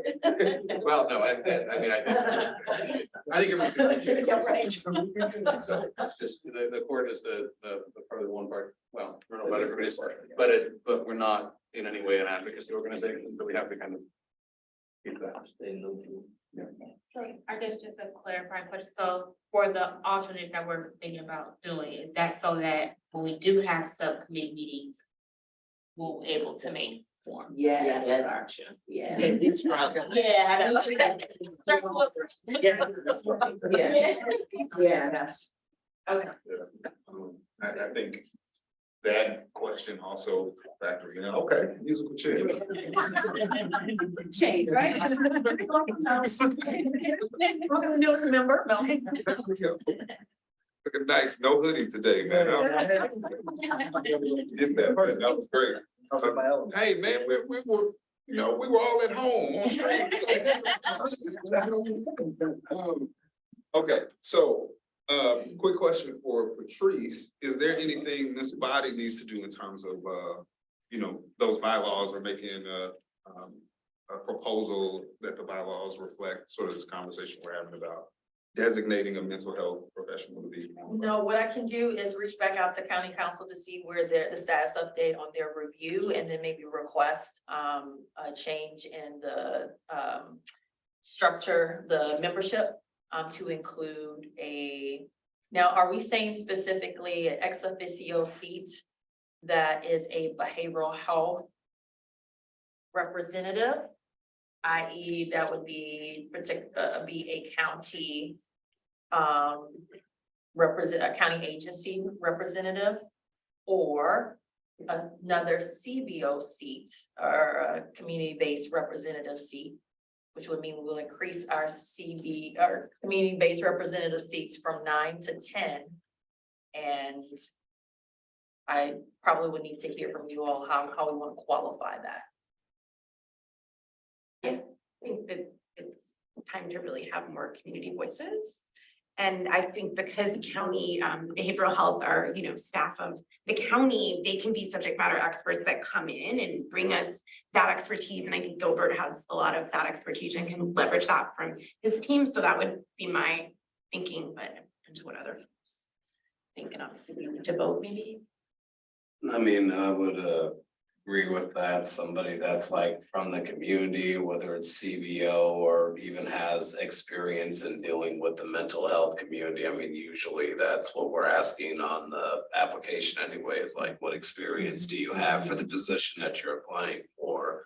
Because, yeah, I mean, I personally would want somebody who's actually living out there on the ground and, as reasonably as possible, doesn't have any bias outside of like, I have an expertise in the mental health field and want to do something for racial justice in Contra Costa County. So those are the main criteria that I personally look for. And I'll just share that the individuals most passionate about it are the family members who support the loved one who's incarcerated but live with a mental illness. So I'm hearing a criteria that's expansive and can encompass impacted folks, family members, clinicians, other community-based mental health professionals. Okay. If I could just add 2 cents to the composition. So, you're talking ex officio versus community-based. It was the community that wanted an equal number of seats and voices to ex officio seats versus vice versa. So I don't think anybody at the county level would care whether they're outnumbered by community-based organizations. I think that was the priority of the community, was to have more voices. I like the idea of having the community-based voice, but I also like the idea of having the institutional knowledge and information of the county, because when we were getting information from the sheriff's department, if we didn't have that relationship with the sheriff office as being part of this, we couldn't have got those numbers and those statistics. So I think the institutional knowledge of someone in behavioral health with the county would really be beneficial with this also. Got it. Or could somebody who is community-based use the county as a resource to retrieve information from in a cooperational type of relationship or way. Right. Just like they can they've been assigned somebody at the county office to retrieve data from, or this or that, or get reports or whatever, so that they can bring them a report on it. Where a person from the county might not necessarily have to be here, but can support the body with those data-driven information. Yeah. Kind of like that. And you do have a health services representative. Behavioral health is part of health services. Right, at the end of the table right there. He has a lot. Yeah, I would agree. I think it would be good for it to be a community voice, and having an expansive kind of criteria so we don't limit ourselves on who can fill that seat. Yeah, and it's been said, but I'm gonna remind you guys that we can reach out to folks to ask them if they can, participate in meetings or participate in some project that we're working on that will span several meetings if they have the capacity to do that, or to send a staff person, if not the person we're directly reaching out to, and so to make themselves available that way. So just because we may be highlighting or, really wanting to focus on community, which I think is the right step. Doesn't mean that we have to lose the institutional knowledge. We just may need to reach directly out to those folks and ask them to please attend the meetings and share that information.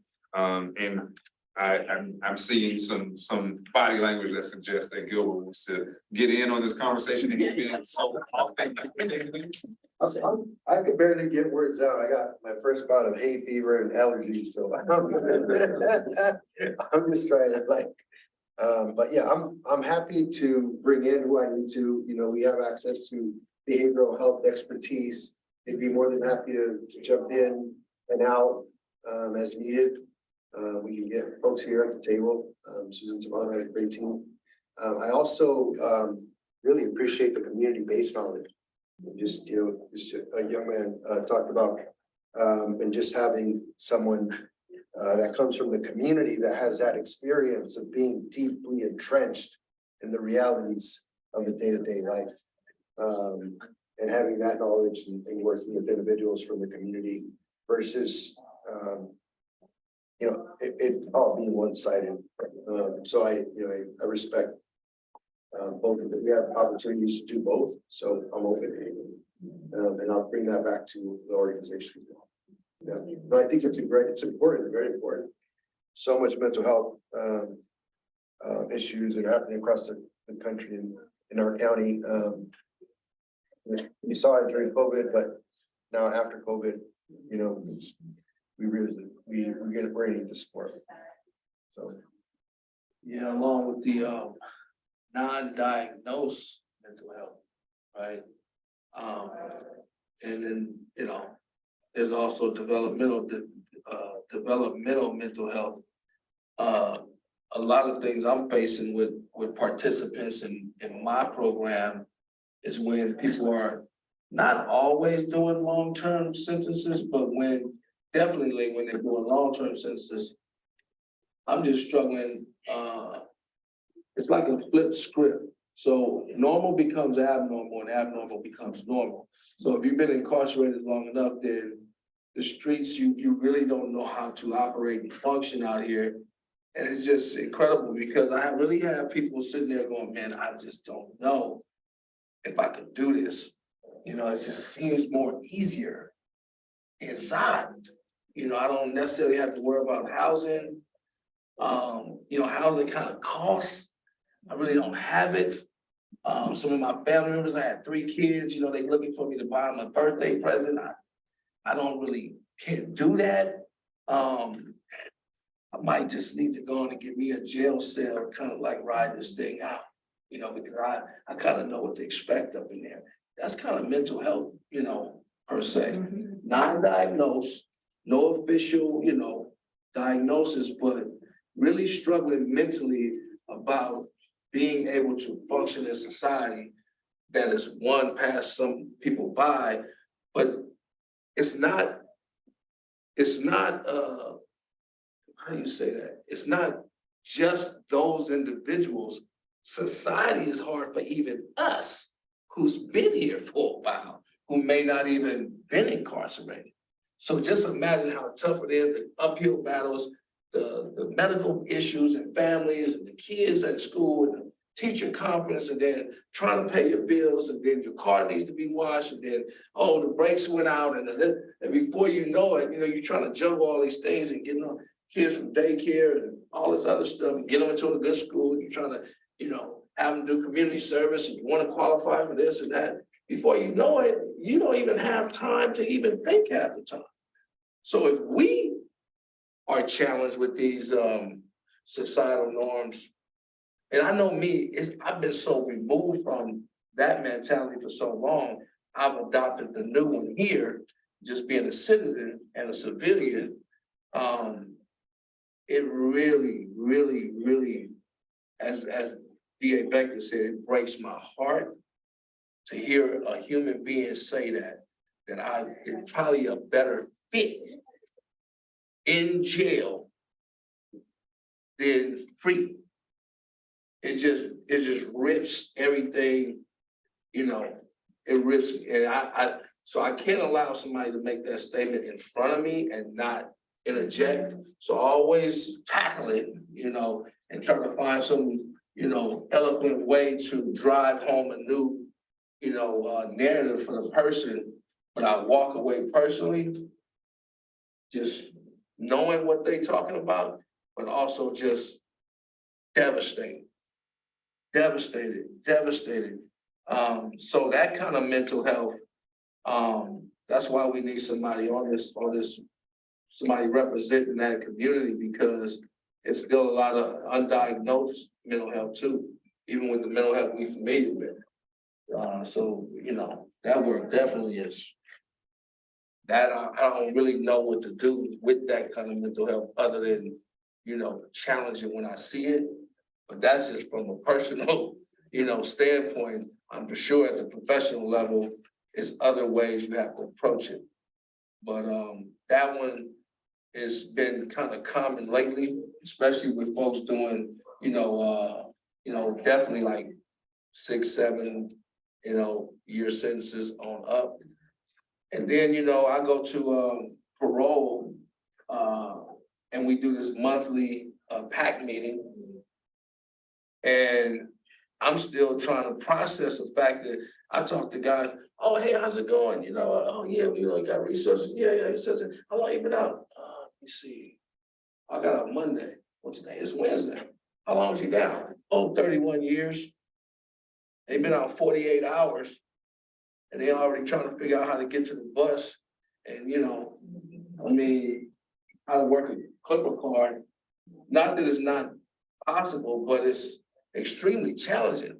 And you're required to be somewhere and then talk to a person like you know how to tell them what you need. I still, it just blows me away. So I don't know about that piece, but that's some of the more recent stuff I'm seeing. But the mental health is clearly a component that needs to be implemented and, present. Yeah. And then I'll just say, to everything you just said, when you're talking about the adults, right?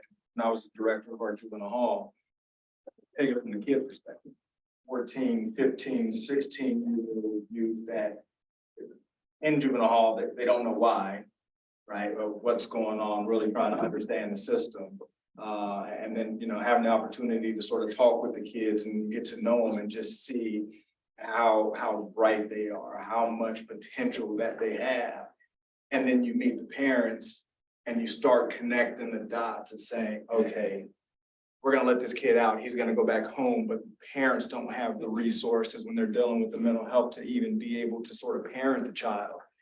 And then that child starts to go through sort of the cycle of the mental health and then being broken down, just being away from, I couldn't imagine my daughter's 15, maybe 16, to be taken away from the home and be put into a detention, a juvenile facility. And having her come out as though nothing happened, right? And how do you address that? And as a parent, if I'm struggling with mental health, I don't even know how to talk to my child. I don't even know what to do. And it just then makes that divide even more and more and more and stuff. And so and I don't want to start crying, but when you say it breaks your heart, I mean, just the whole thing of going in and seeing 45 of the 50 kids we have in juvenile hall all look like me. Like that's a problem. And being in probation for 27 years, we talked about it all the time. We've been talking about this, talking.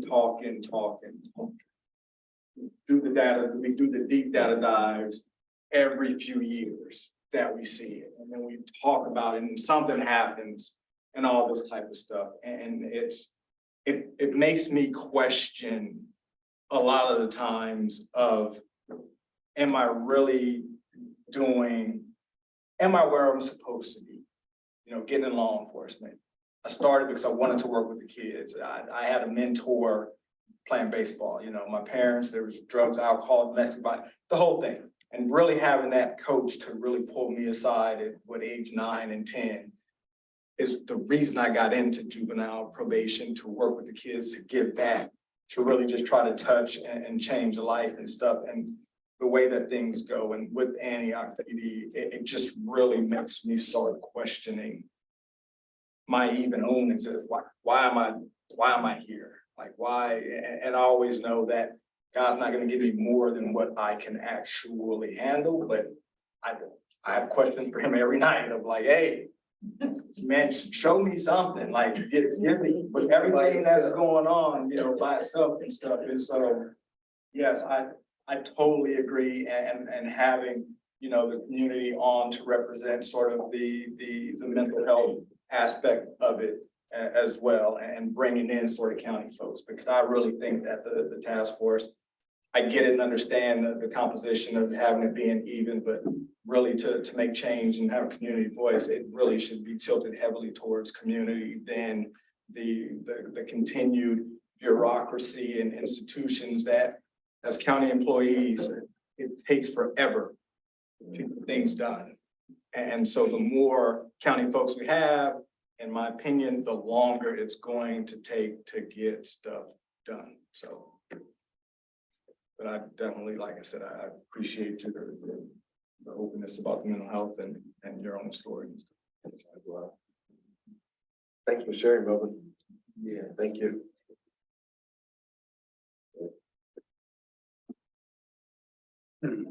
I'm gonna jump in here and say, particularly for folks who may not have attended this meeting before, the Burns Institute, I think, takes the approach that this work is personal, period, right? So if you're not used to people sharing like that, or that seems like out of the norm or out of the realm of your expectation, this is what the work is, right? We can act, you know, we can put a professional face on and act like we're just, you know, neutrally not, you know, involved personally in this stuff. But when we go home and we take this stuff off, these are the things that we feel and we have to live with. And so it's more authentic, and it's going to get us closer to the solution to actually bring that stuff into these meetings and into whatever spaces we're doing this work in. So I appreciate both of you for sharing that. And I will say, I could go into a lot more about this recap, but we are running out of time. So I'll wrap the recap up. There's information in here. To the new folks, I will be happy to talk to you individually about all of this and what it means for you and how it lives. So let's figure out when we can do that. As far as next steps that I heard that I would just bring up to you really quickly, because that was included in the recap on the agenda. So there's an equity committee meeting. That's who we would be reporting to. And so we mentioned, you know, sort of having a report or something to be able to present to speak with that committee about what we've been talking about. The next meeting is May 15th. We're at the end of April. That's probably too fast, right? So we're probably looking at the June meeting, but wanting to be doing the work we need to do in the meantime to be ready for that, you know, because this is something that is urgent and not something that we want to drag our feet on any level, right? So we also talked about the reinstatement of at least the requests for you know, county level oversight for law enforcement, something we introduced before. I love, you know, it's probably the, you know, the JD in me that loves, like, you know, Ellen's rationale saying, hey, you know, when there are new circumstances in court, you reintroduce things. And so I think that could help, even framing it that way, you know, and saying this is not unprecedented. Like, I know it maybe seems a little weird or like we're undermining something by showing back up with this, but we got new circumstances. We need to be heard. I really love Melvin's idea of looking at the self-reporting that's already been done, or at least, you know, directed by the board to say, well, here's what we can get from that, but here's what's lacking from it that we know that we still need, which is why we're reinstating that ask, right? And so, you know, there's going to be a need for us to look at that and kind of come up with some of those points between now and then. And also very important, community dialogues. I don't know that community dialogues will be taking place between now and June. say 13th to 17th or something like that. And I'm even curious if, you know, that meeting space, particularly if it were another day at time, could be, you know, the community dialogue space, because I think it's one thing for us. Certainly we've held those types of spaces before, and I think we've had, you know, a supervisor or two attend, or certainly a staff person from, you know, some of the offices attend, but I think it's different, you know, for those folks to directly hear from the community. And so how do we, you know, even within our report, maybe lift up the need for that, and maybe not even a meeting where a decision is necessarily, you know, made and it's like business as usual. You get 2 minutes to say whatever, and then we'll nod and say, well, we're going to do X instead, but like really just to hear everything that has to be said first.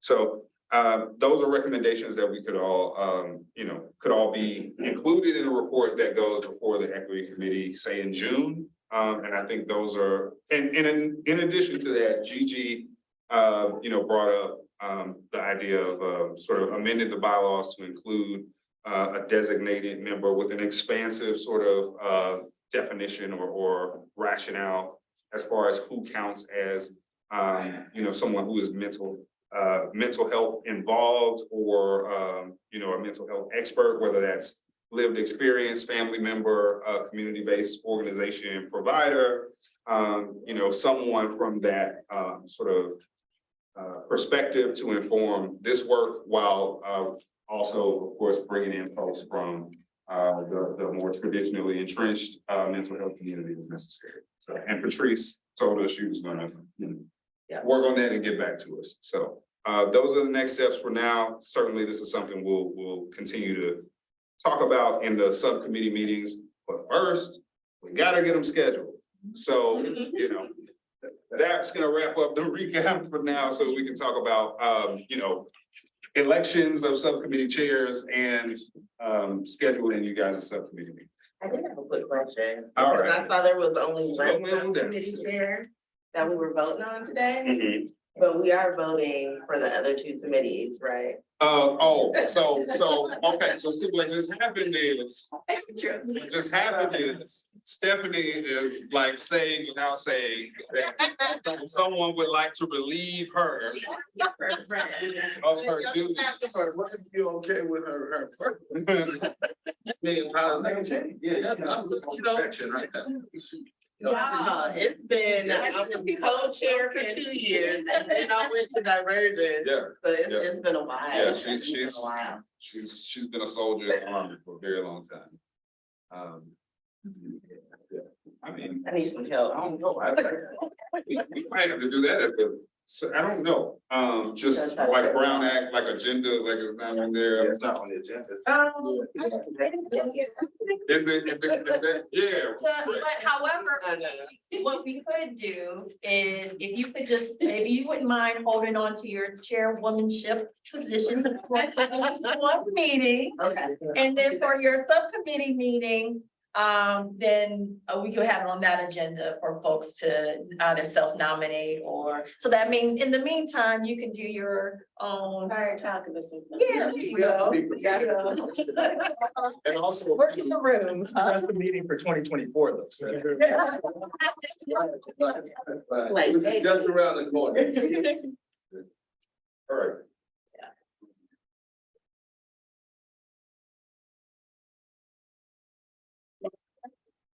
Great job, by the way. I do have a question, because I know that a subcommittee was put on pause. Yeah. Last year, in the last year, and I know we like are talking about like being proactive in urgency of what has happened, and so we already know, like he was saying, we already know what the data is.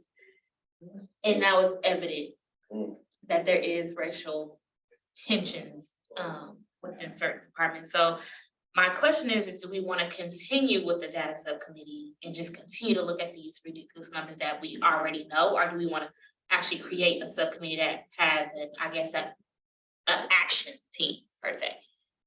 Just throwing it out there as a suggestion. And I can't remember, I know you all were collecting data, but I can't remember, was it actually shared to the full body? The whole thing, because now everything is a blur. So we did receive raw data from the sheriff's office. We did receive obviously data from probation department as well as Office of Ed. So there was a request made to district attorney for data on that end, and Simon did come and share update as to where things stood within their office. And there was a pitch made to the Police Chiefs Association as well as to the mayor's conference to see if there was a way we can retrieve data from the local police departments.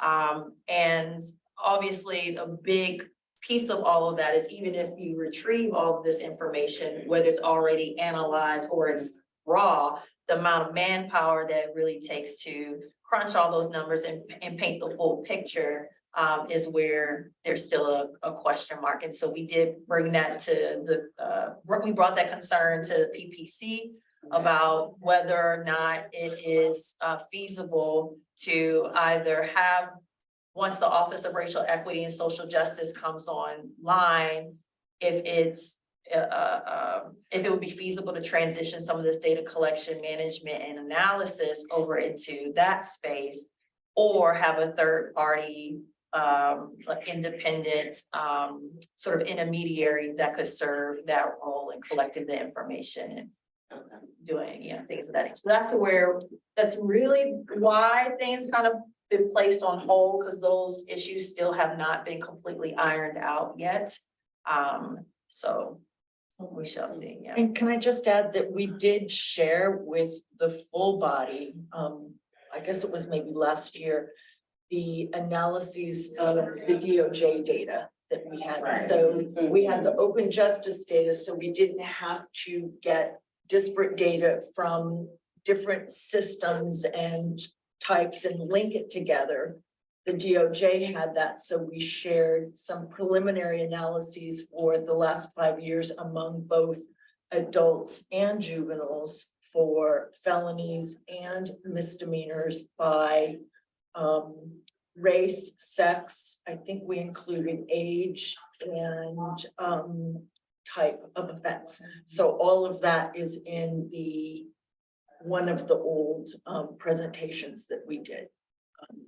Yeah, and then I do also recall that diversion subcommittee wanted to partner with data for retrieving some information to help ground and support the was it the eligibility criteria for diversion. So if I could make a recommendation as staff, and I'm not a member of the body, but all to say that I wouldn't necessarily do away with the data subcommittee, because I do still think there's a role to play.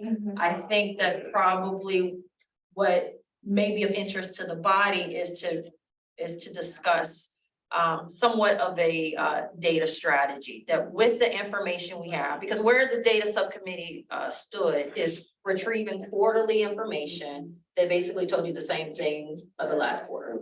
Right, essentially.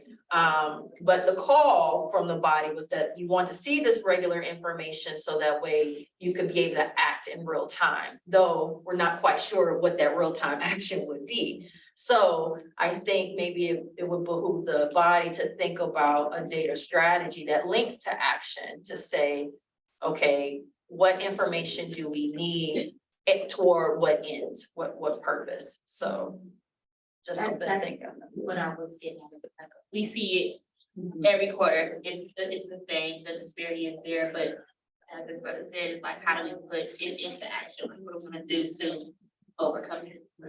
Yeah, no, I think that makes a lot of sense. And in terms of the data, I have two thoughts. One is, and it's more maybe a strategy for the data subcommittee than actually collecting the data, but like, what do we want to look at around policing and over policing, and that piece, since you know the crisis point we're at right now has to do with policing. I know there are going to be lots of new reporting coming up for law enforcement agencies through statewide rules. So maybe where are we with that? So that was kind of part one of my thoughts. Part two is that when the initial racial justice task force did their report, there's a beautiful, several pages of information. And often when I present in public and I talk to people about the disparities, I am referring back to that data because that feels to me to be like the most official county documentation of, it's overrepresentation of how folks stay in jail in our adults and juvenile systems by race, and that Black and brown people are much more likely to get detained pre-trial, to get longer sentences.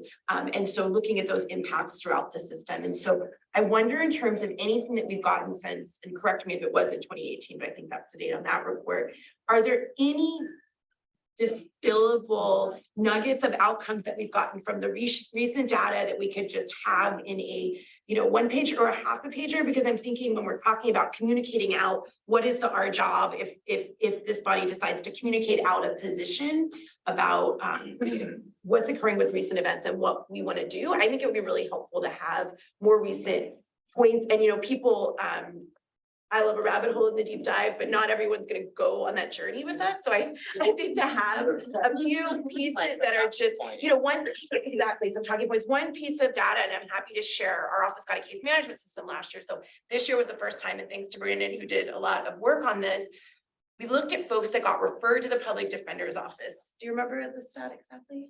It's 9%. I'll let him pull it up, but dramatic overrepresentation in individuals referred to our office, especially Black folks are referred to our office at about 37%, 36 to 37% of the referrals were African-American individuals in Contra Costa referred to the PD's office, and the census data says that the representation is 9.5.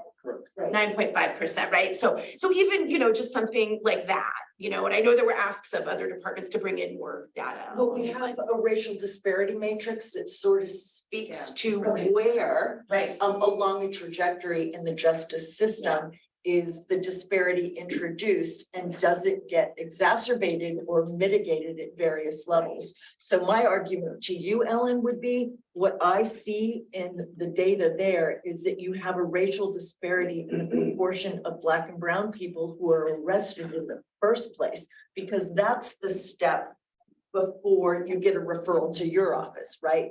And that proportion, 4 to 5 times among adults higher in Black and brown population than their distribution in the population. So that would be another place that we can step into there. So I'm happy to send you that. And I've also spec'd out some comments on that, if that would help you. Yeah, I think that's helpful. And I think also for the new members and all the members, for us just to have any of those pieces that are more distillable to look at.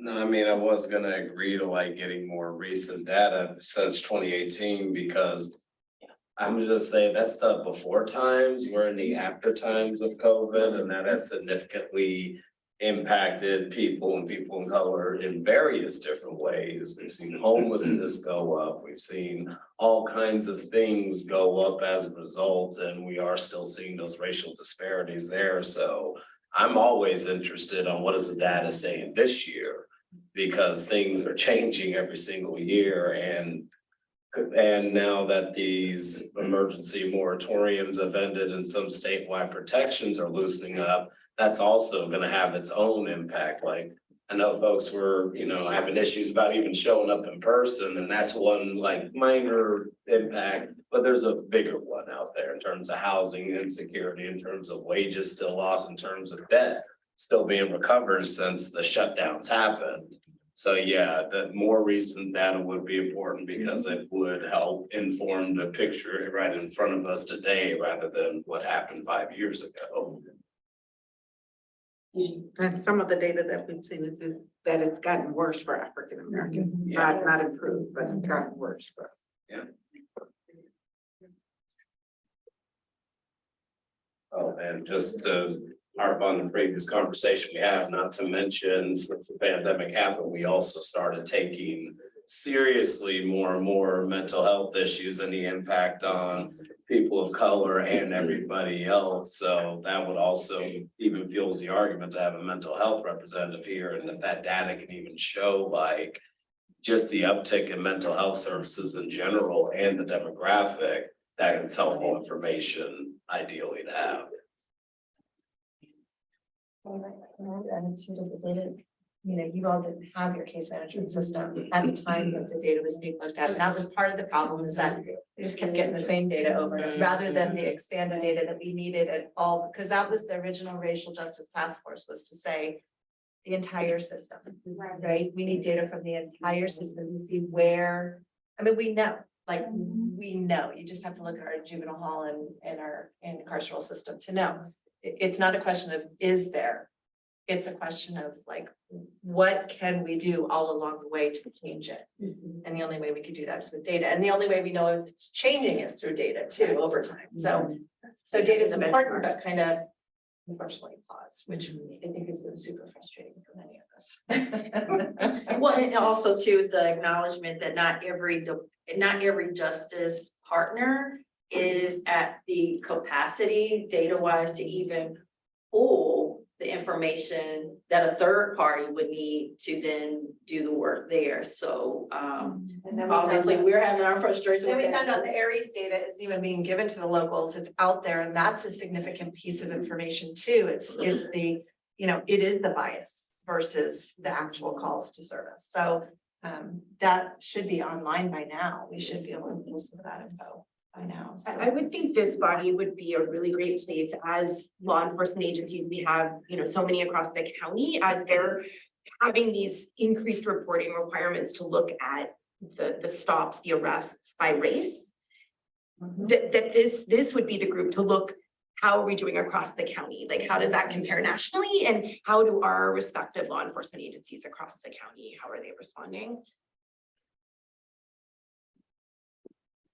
So, Shayla. I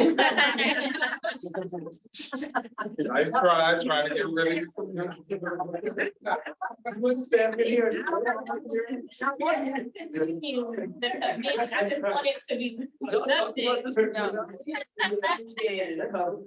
wanted to be productive. That's the whole goal. No, that, My next question was gonna be like, okay, since it is on pause as far as like the data analysis and all that stuff, can we take what we already know now and create an action plan with what we know now? And that's, again, just trying to be more productive instead of just meeting, you know, monthly, going over the same numbers, like how can we be productive? yeah, I think, so it sounds like, you know, it's probably a good idea to have a meeting relatively soon, hopefully get more insight on that Aries data, and if and when it becomes available and what you can do with that. As well as, I think the development of a one pager with data takeaways, like Ellen was talking about, would be good. You know, to kind of synthesize for everybody in this body, like what are we talking about when we're talking about data, or what are the things that the data can currently show us? And so I mean, those two alone, I think that's enough to sort of start on. And certainly if you know, get through those couple of items and, you know, there's a need for another pause, then, you know, potentially that pause can happen. And I think, you know, if there's a need for maybe like an ad hoc, you know, something to do some of the work that you were lifting up before, we feel like it's not happening in the other subcommittees, then, you know, that may be an option as well, as long as you leave it. With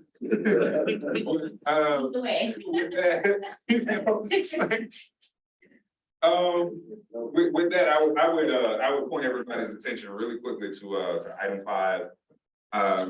You know, we are trying to finalize the membership of each subcommittee and the meeting schedule. So there's a roster there on page 29 of your agenda. And then if you turn the page, it has the tentative schedule as the meetings currently stand, or at least the last time we were meeting regularly, right? They were all Thursday afternoons.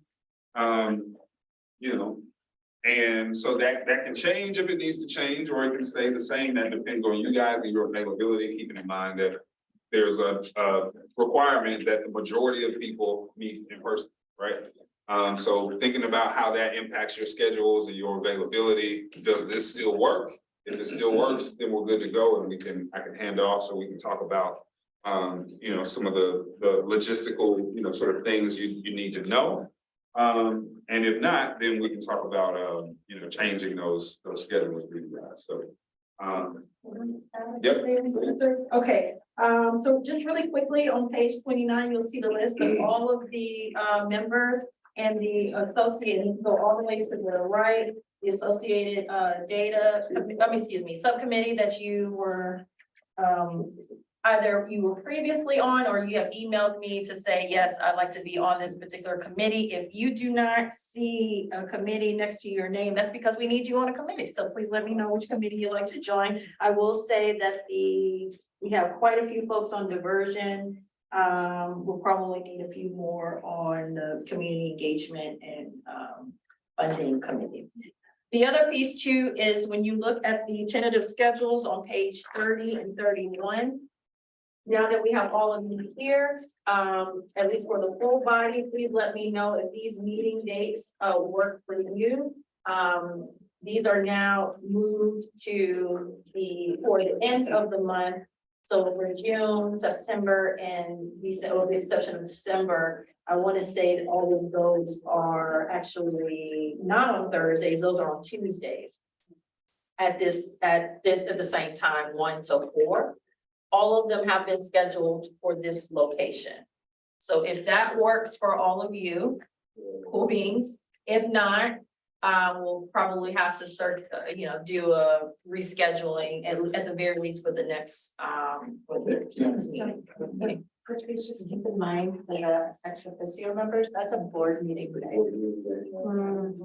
So you'd have to look to see if there's actually a board meeting on June 27th. I don't have that calendar in front of me. Or September 26th or December 12th, just because it makes it challenging for the county staff if they have to be in board. Okay, all right. All right, we'll double check on that one. And then Sometimes they're over in the Yeah. early afternoon, but sometimes they're not, yeah. Very So, and then for the subcommittees, these are the same times and dates from the prior year. All of them here are monthly, though I do know for the end of last year, there was in a few subcommittees, there was conversation about whether or not to go every other month. So just want to look that up. These have not been scheduled at a specific location just yet. Only because I want to keep in mind what would be most, or I will need to hear feedback from you guys of what would be the most convenient location for the subcommittee members that will be showing up in person, right? Yes, yes. So we do have, aside from this building, we do know that various supervisor offices are available for a meeting space that will allow for a hybrid option. That's out in East County, West County. I don't know, Supervisor Carlson, does he have a? Certainly not an office right now. Oh, well then, South Central will be available. They're moving. Okay, We have 2 offices. We have one in Danville and one in Lafayette that are set up. And then I think Supervisor Kirk's office is either set up or imminently going to be set up. so, and then there's obviously a ton of county buildings in Central County where we can make some accommodation there. So just wanted to lift that up for. We also have hybrid capacity at county. Okay. If you wanted to come inside of the county. Nice. So the qualifier on that is, and we had this discussion in the Measure X meeting, which we found out an hour and a half into it, there's no quorum.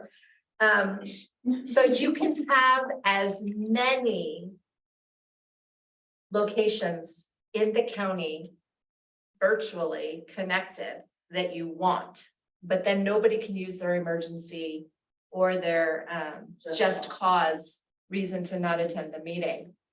If they do, you have to have a quorum of the body in one space. Does that make sense?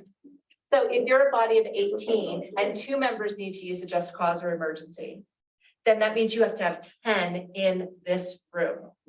You could still have the other locations, but the majority, the quorum has to be in one space.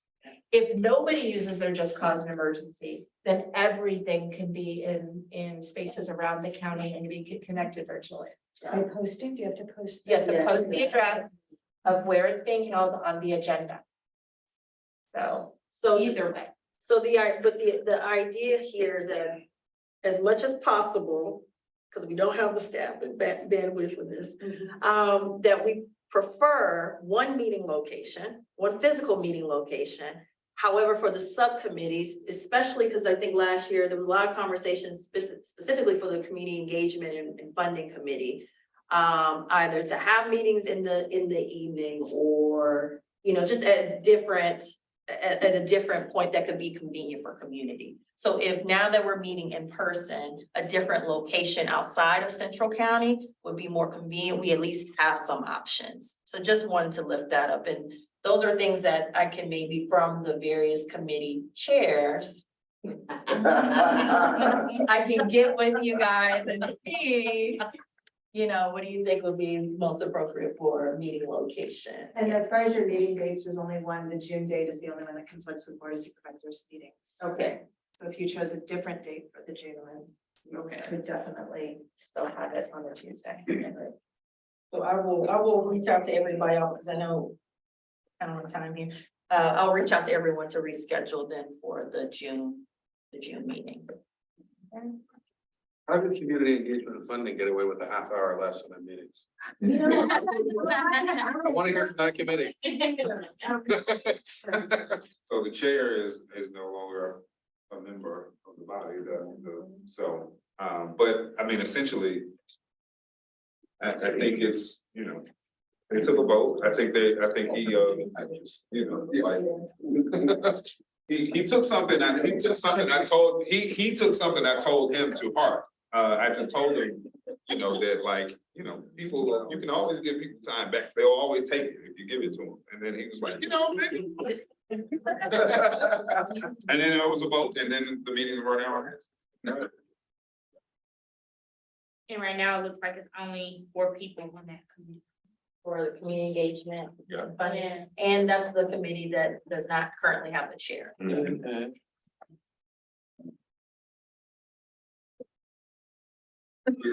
Do the dates look good to folks? Because they don't have to be on the days that they are. There's an issue, right, with folks being able to be there. We need form and all of these. No, just to answer the question at the beginning, the dates look good. I'm actually interested in all the subcommittees. I'm just looking at it. For senior? The chair. And that's actually my wheelhouse too. Got me. That being said, as long as it's not on a Tuesday, because Board of Supervisors, City Council meeting, that works. And I am just gonna be interested to see like how it's gonna shape out with attendance this year, because especially in community spaces, there's things always changing. Like I'm sure, for instance, when we woke up at the beginning of this year saying new year, new me, we weren't thinking about those text messages coming out like that. So, I mean, I am interested. I am gonna commit to attend these and block out time, but I am gonna say like, if there is flexibility amongst those folks around the board, that needs to be the first thing that we talk about is who signed up, who's there, and what time is actually gonna work. And then schedule out the next meeting based on that feedback. Yes. All three, but for sure. All 3 of them, and for sure, community engagement and funding the subcommittee. And I think like you can go to all the meetings, but maybe not be officially, because then if you happen to miss, then that's when the quorum issues start coming up. You know what I mean? Join the CEF. Yeah. And then just Yes. show up to the other. Yeah, just show up. Yeah, we call that the Cheryl Sudduth approach. Yeah, be at all. A couple of minutes to get my 2 cents if I hear something where I'm like, I have an opinion. Yeah. That's all that matters to me. I don't need to do it. I'm not messing with none of y'all. Get you. Bailey, you had your. Yeah.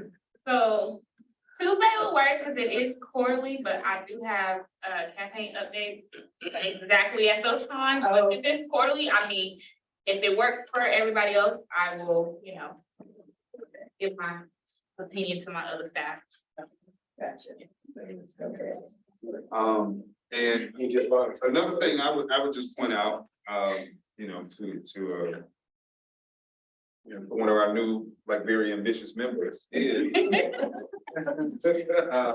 terms of CEF, the outgoing chair did mention your name as far as like someone I'd like to see as the new chair. Yeah.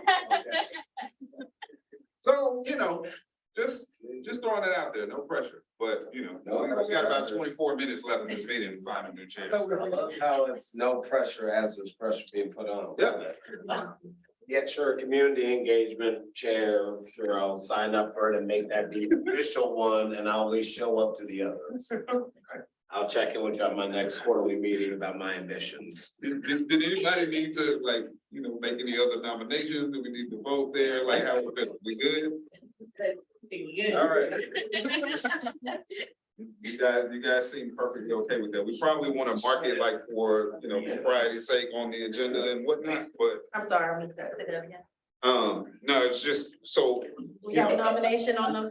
I mean, somebody should like actively, like formally make it, but it seems like it's kind of been decided. To have Melvin Willis appointed today. We're forthwith as the chair, the honorable chair of the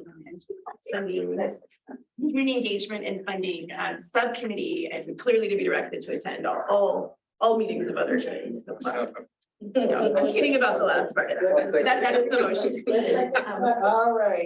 All right, let's do a roll call vote here. The other Melvin. Yes. Ellen, you motion, so I take it as a yes. Yes. Simon, or no, sorry. DA Becton. Yes. Lynn Mackey. Yes. Melvin, would you like to vote for yourself? Willis, yes. Yeah. All right. Shayla Bonner. Yes. Michael Pearson. Yes. Renell Ellis. Yes. Alicia Jackson. Yes. Gigi Crowder. Yes. Stephanie Medley. Yes. Gilbert Salinas. Yes. Okay, and I think that's it. Pass unanimously. Welcome. Wait, you didn't call Cheryl's name? Cheryl don't get a vote?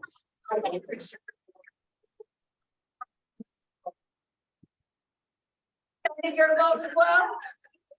Yeah, you don't get my vote? I don't get a vote? You're gonna tease me, but I don't get a vote? Yes, please. There you go. My answer is yes. My answer is yes. Now it is Yes, thank you. officially unanimous. Thank you.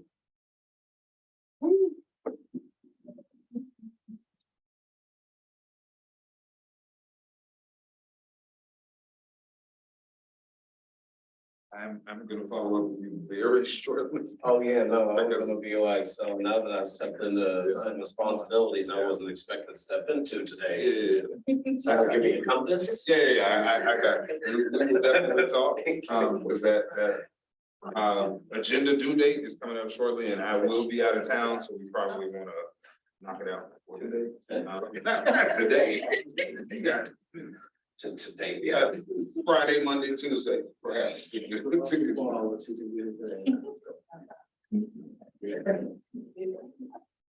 All right, is there anything else there in terms of agenda item number 5? I don't think there is.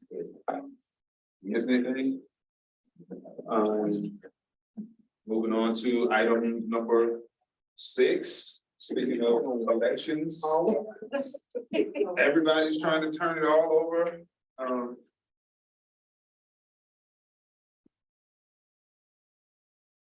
Ellen, as our resident co-chair, do you want to say anything about your desire to move on from this position?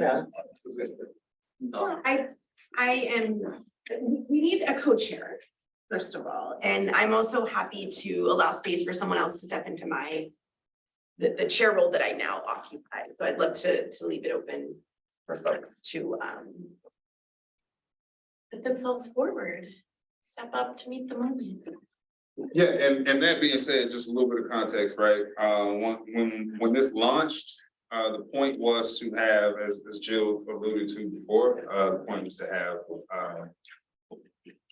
equity, like parity, really parity between community representation and systems representation. So we just thought that should also be reflected in the leadership of the body itself, right? So we elected for a co-chair model with one co-chair from a county level system and one co-chair from a community-based organization. So right now, we only have one chair, right? So we need a co-chair from community, and Ellen is also open to someone else in a systems like designated seat stepping into her role. I'll throw out there that Patrice and Chris are very knowledgeable and supportive and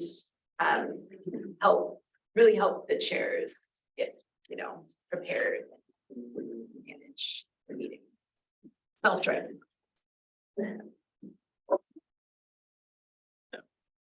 I will take the approach for the data subcommittee because it's not that many meetings in a year. I nominate myself for co-chair. Co-chair. Co-chair.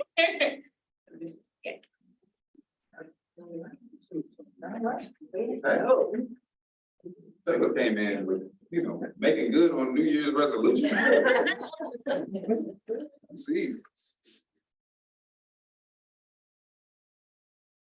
Do we need? I'll second that. Okay. Who moved, or will, it's still Michelle first, okay? Okay. Baby steps, y'all. Baby. Okay, Melvin, I'll put you down as a yes. You'll see you second. Ellen? Yes. DA Becton? Yes. Lynn Mackey? Yes. Melvin Willis? Yes. Shayla Bonner? Yes. Michael Pearson? Yes. Renell Ellis? Yes. Alicia Jackson? Yes. Gigi Crowder? Yes. Stephanie Medley? Yes. Gilbert Salinas? Yes. And Miss Cheryl? Oh, no, she's not gonna answer.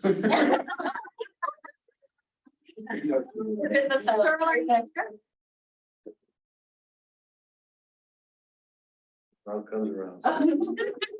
Okay, well, we may have to put her down as absent, but, yeah, we have you as our new co-chair.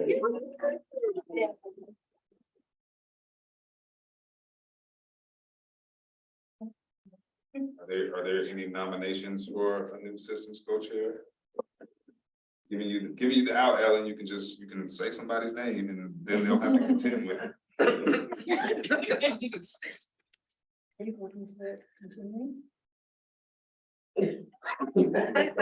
open to a 90-day extension on this conversation as we transition, but also I really would love to leave space for others as well if they're interested.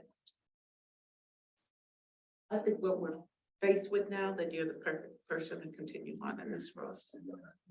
Me too. Yeah. Yeah. Yeah, Shayla at my side, I'll give it a few more. Thanks, Rob. And can I just say, I think there was a lot of kind of behind the scenes conversation about how to handle today's meeting, and I really appreciated Patrice and Christopher kind of opening it up to dialogue. And I think especially given that we're a newly formed body facing an incredible crisis and moment, that it was, I think, really important for us to have the level of sharing ideas and that we had today. So I know that Chris and Patrice will make sure that all of these ideas end up in one of the subcommittees or at our next meeting, so we can continue pushing them. Do we need to vote? I'm sorry. Ellen? Yeah, we don't need No. to, okay. I do have a question because I know we talked about the schedule, but we didn't really talk about membership of the subcommittees. Were we gonna finalize what the membership looked like? We can't, well, so we can do that. So again, on what page was it? The roster, Moving on. if you'll find your name, you'll see, what subcommittee, you have been assigned to based on either your prior year participation or you did email me back stating that that's the subcommittee you'd like to be a part of. However, if there are any changes that folks would like to make at this point, it's probably good to let us know now. And Did then we need to we add some call more up. people to the community engagement committee because it's kind of. How many can you have? I know there's like there's quorum issues. You can have one less than the quorum of the full body. And we never have that situation with the subcommittee, yeah.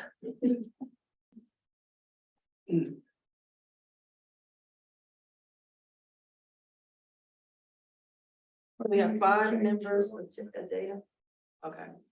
So we have 5 members so far for data. Receive, we have 1, 2, 3, 4, 5. Now that Melvin is chair of SEEF, so I've moved him from diversion to SEEF. And then we have for diversion 1, 2, 4, 5, 6, and 7. So pretty heavy on the diversion side. So do we have people who are not identified as something? Some, but they look like people who go to all of them. Like I'm looking at probation, and they're like always there, which Yeah, is so- probably why they're not. Yeah, so Chief has several of us as proxies that then sit on those committees. So that's how we fill that role there. Same as Lynn, she has a few staff members that are actually on 2 of the committees as well. I think that's really it. For the most part, have full coverage. You've got 2 people listed for the DA's office on diversion, so that's only really One person. Right. So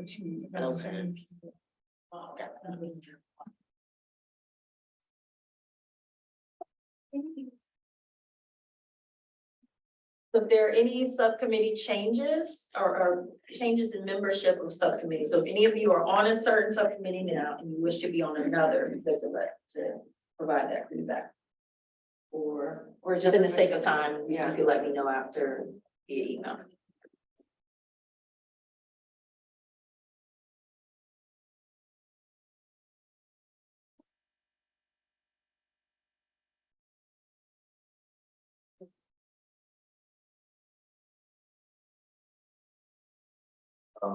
So looks like within the last 10 minutes, maybe we want to talk about, I mean, we've covered it a few times, but I don't know if you want to get into any more specifics of the overview of the new attendance policy. Yeah, so again, just for the sake of time, and for many of you who may have already experienced the new guidelines for our county advisory bodies, it does include the memo from county council as well as some of the breakdown of the specifications around that is included in your packet. The main thing I just want to call out is that you do have option of 2 options if you're not able to appear in person is your just cause option as well as a emergency reasoning, if you will, to be able to join remotely. And so there's some criteria associated with that. You're allowed 2 just cause opportunities for the calendar year. But if you're also on subcommittee, so you have just your 2 just causes for the full body, but then also your 2 just causes for the subcommittee that you serve on as well, okay? Patrice, can I ask you a question? Sure, go on for that. Since RJOB only meets quarterly, and I think it's 20%. 20% of the total of the meeting time. I'm thinking it's only one. for RJOB, I'll check in with, but it's both now. Clarified that it's both, so you get both emergency and you get both just cause. so you do emergency? I No, don't, you said 20% or on both? 20%, no, but they're two separate, everybody thought it was together, right? That you could have two either or. So there's more clarification coming out from county council. Okay, well, But what it's 20%, I think it's only one for this body. It also says that for more than 2 meetings, no more than 2 meetings, that the body regularly meets less than 10 times per year. At least the memo says that. So it might be 2. We are, There's a lot of and. Yeah, there's a lot, I don't know which one we have. okay. Not getting. So at least on the safe side, one, just cause. And separately, one for emergency, but we'll get that clarified with the clerk of the board just to be certain. And then for your subcommittees, though, your subcommittee, as they are currently structured, where you're meeting monthly, you are allowed your 2 just causes for the okay? Yes. So I just have a question. So if nobody's using the just cause, can you do the posting from your office? Or do you not want people to do that? As long as you're letting people in. Right, the it's not public like in in. our office, you can let anybody in there. Yeah, so we would need to probably coordinate on that, yeah, to be sure that we will assign that as a virtual, At the location, No, and as a- posted outside. Just checking, not saying you do that. yeah. I was so glad, to be honest, but I get you, yeah. That's really the bulk on that one. Just wanted to be sure that you all were aware of that and that hopefully, again, our office is really, really supportive in any way we possibly can to ensure that you all are able to meet in person. We would like to ensure that forum gets established for every meeting as much as possible. And so if there are any barriers that you foresee that would prohibit you to be able to meet in person, just let us know so we can figure out ways to kind of help accommodate as much as we can. Okay, that's it.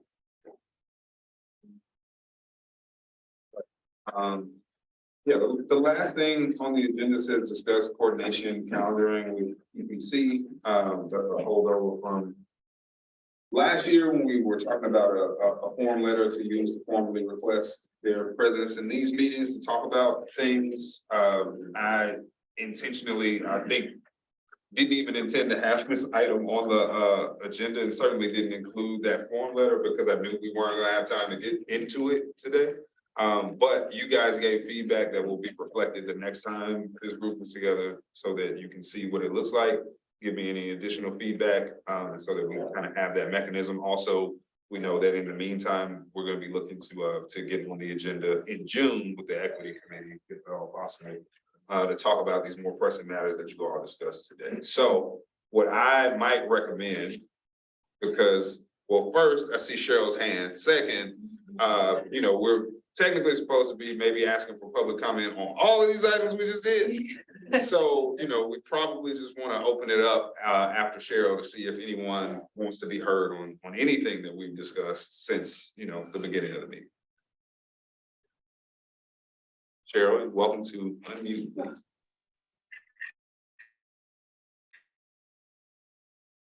Thank you. Actually, my question, I know that we're all doing back from a lot of these virtual meetings into these new space, coming back into these live meetings and these hybrid meetings. But I did want to just point out this fact, this very real factor. I don't know who else has this issue, but I know for me, I think I mentioned earlier, and I know I mentioned to Ms. Patrice, so I appreciate getting me the information. But I had this trip planned, this legislative trip for Water Week planned like 2 months ago. So I literally just landed back at SFO at 10:30 this morning. And so, coming out of San Francisco and then having we had a groundbreaking at 2:00 in Richmond for our water district. So, those are things that are planned months in advance. So then getting a notification that the meeting was changed from its original date to this date, like a week or 10 days before is, and then, learning that, oh, well, you got to use one of your excuse days for this, that doesn't work. So I get it that we're all trying to do what we're gonna do, but this is just me, but I live off of a very well-planned schedule. So I guess that's what I'm trying to say is that as much as possible, we kind of need to know how to plan our schedules so that we don't run into this and we don't have these kind of issues where we don't unintentionally break rules when it comes to meeting these 20% rule, don't miss more than 2 meetings. Because as almost all of the people who are here before know, I don't miss meetings. And I come to not only the meetings that I sign up for subcommittee, I go to all the subcommittee meetings. And so it just bothered me that, that I can't attend a meeting that I sign, and when I commit myself to something, I try and meet my obligation. So that is all. Thanks for listening. And just to clarify really quickly, the just cause, it's just cause to you to be able to join in remotely. So you're not counted absent or anything of that nature. It's just giving you an allowance, so to speak, to join in remotely, considering the fact that it is a hard change to go from all meetings being Zoom to now everybody go back to in person. And so all the scheduling around that, that's quite challenging. I also want to acknowledge that we did have a bit of a challenge to get all of the membership seats approved, which kind of also then delayed the our planning around meetings for this body. So hopefully now that we're all in place for the next 2 years, we should hopefully have a much more structured scheduling for this. But I totally hear you, Cheryl, and we'll just try our best to work through this as best as we can together. Thank you so much. I appreciate you and everybody, and especially giving today's administrative professional today.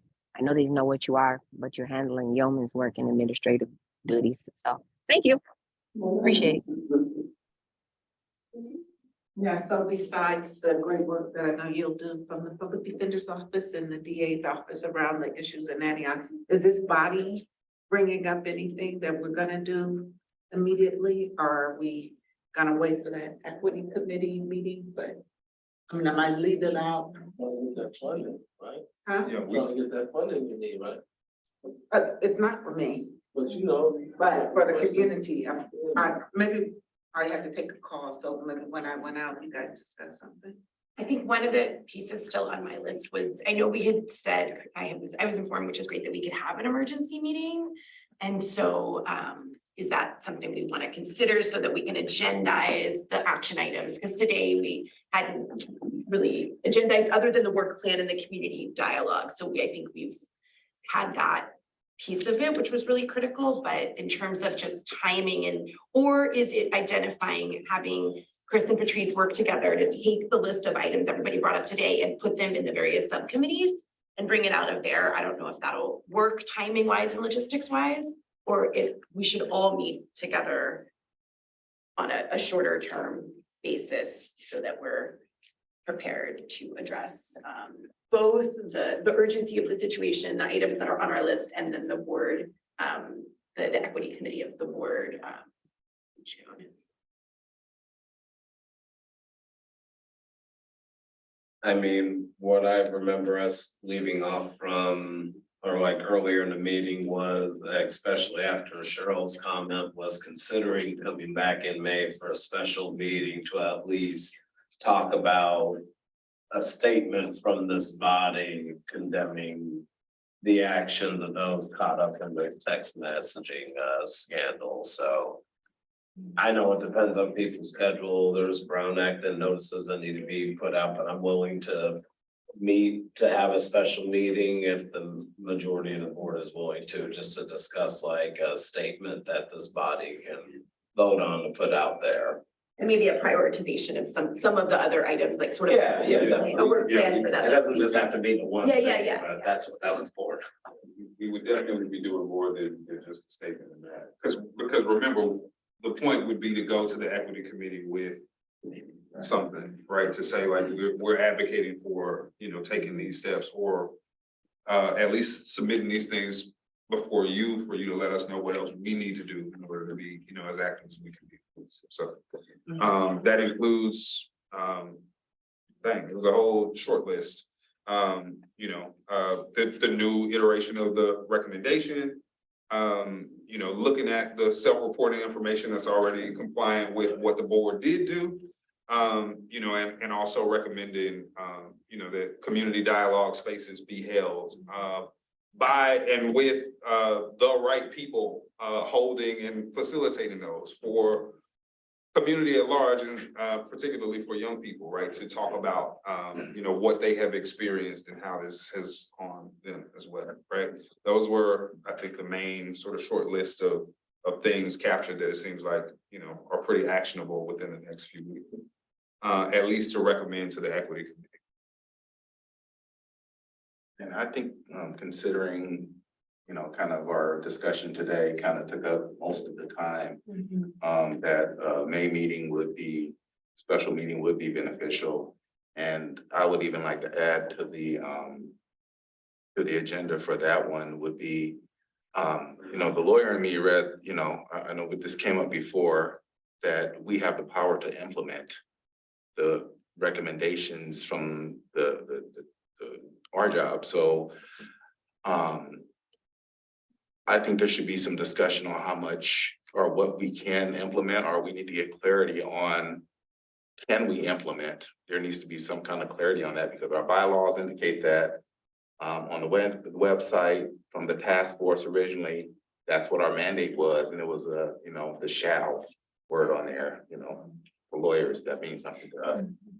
So, and it's in our very first paragraph since our mission statement. It's right there that we will implement. So I like to have that added.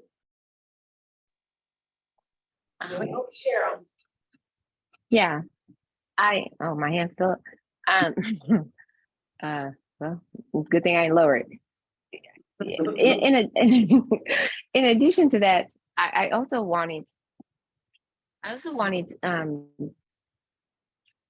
I wanted to thank you, Melvin, for reminding me of that. But I also wanted you to say something about, the condemnation of the actions, but also where we stood on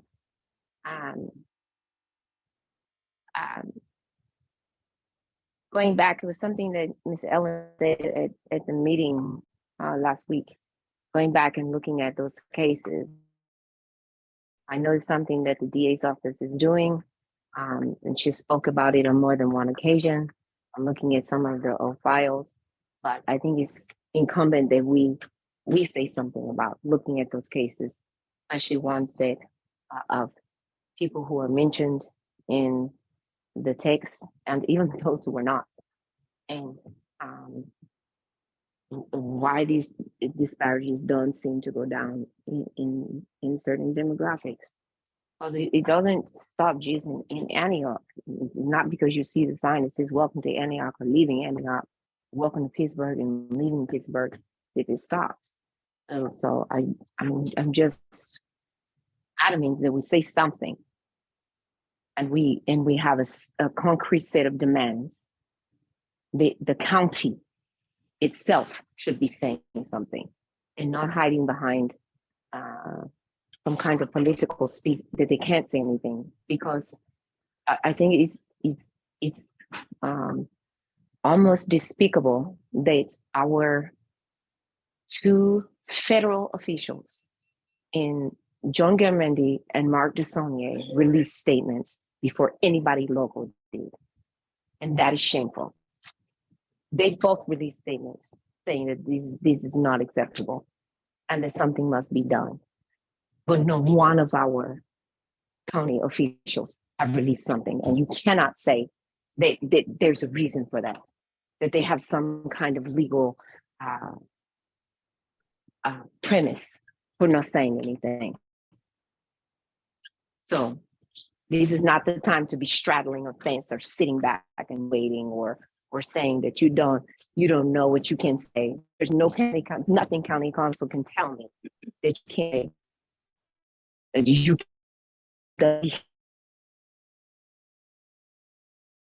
Cheryl, you broke up just a little bit, about 10 seconds ago. period. And we should be doing the same.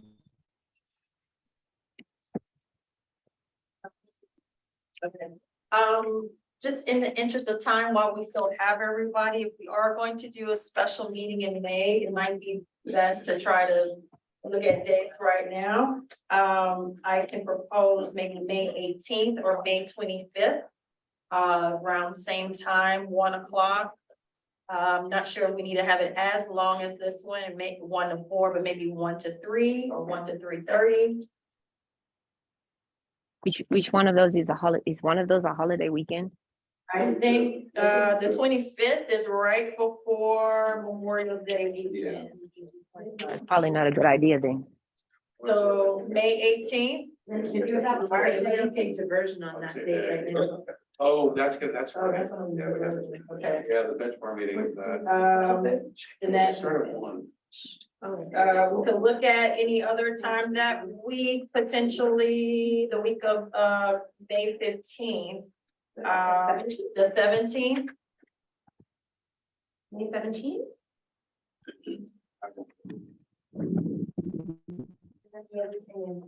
You know, you can do it before or on the.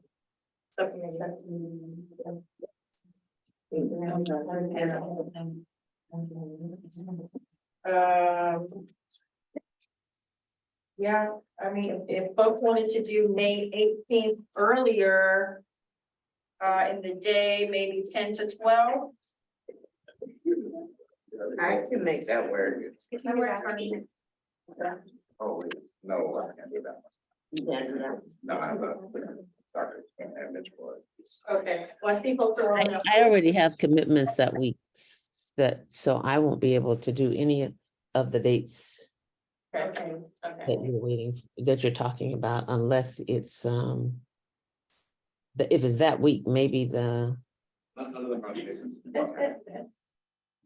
15th or something, but other than that, I'm already booked solid. So, Okay. I wish we could see when the equity committee, like when that June meeting is, it would be a Monday, right? You said, so it's probably the 12th. Third Monday. Or something 19th. Yeah, we don't have quorum, so. Well, I'll follow up with everybody offline. We'll try to make it work. Thank you, everybody. Ideally, we want to have enough time to be able to do the stuff. Yeah. And if we're talking like 3 weeks from now, realistically, probably. So maybe early June. Since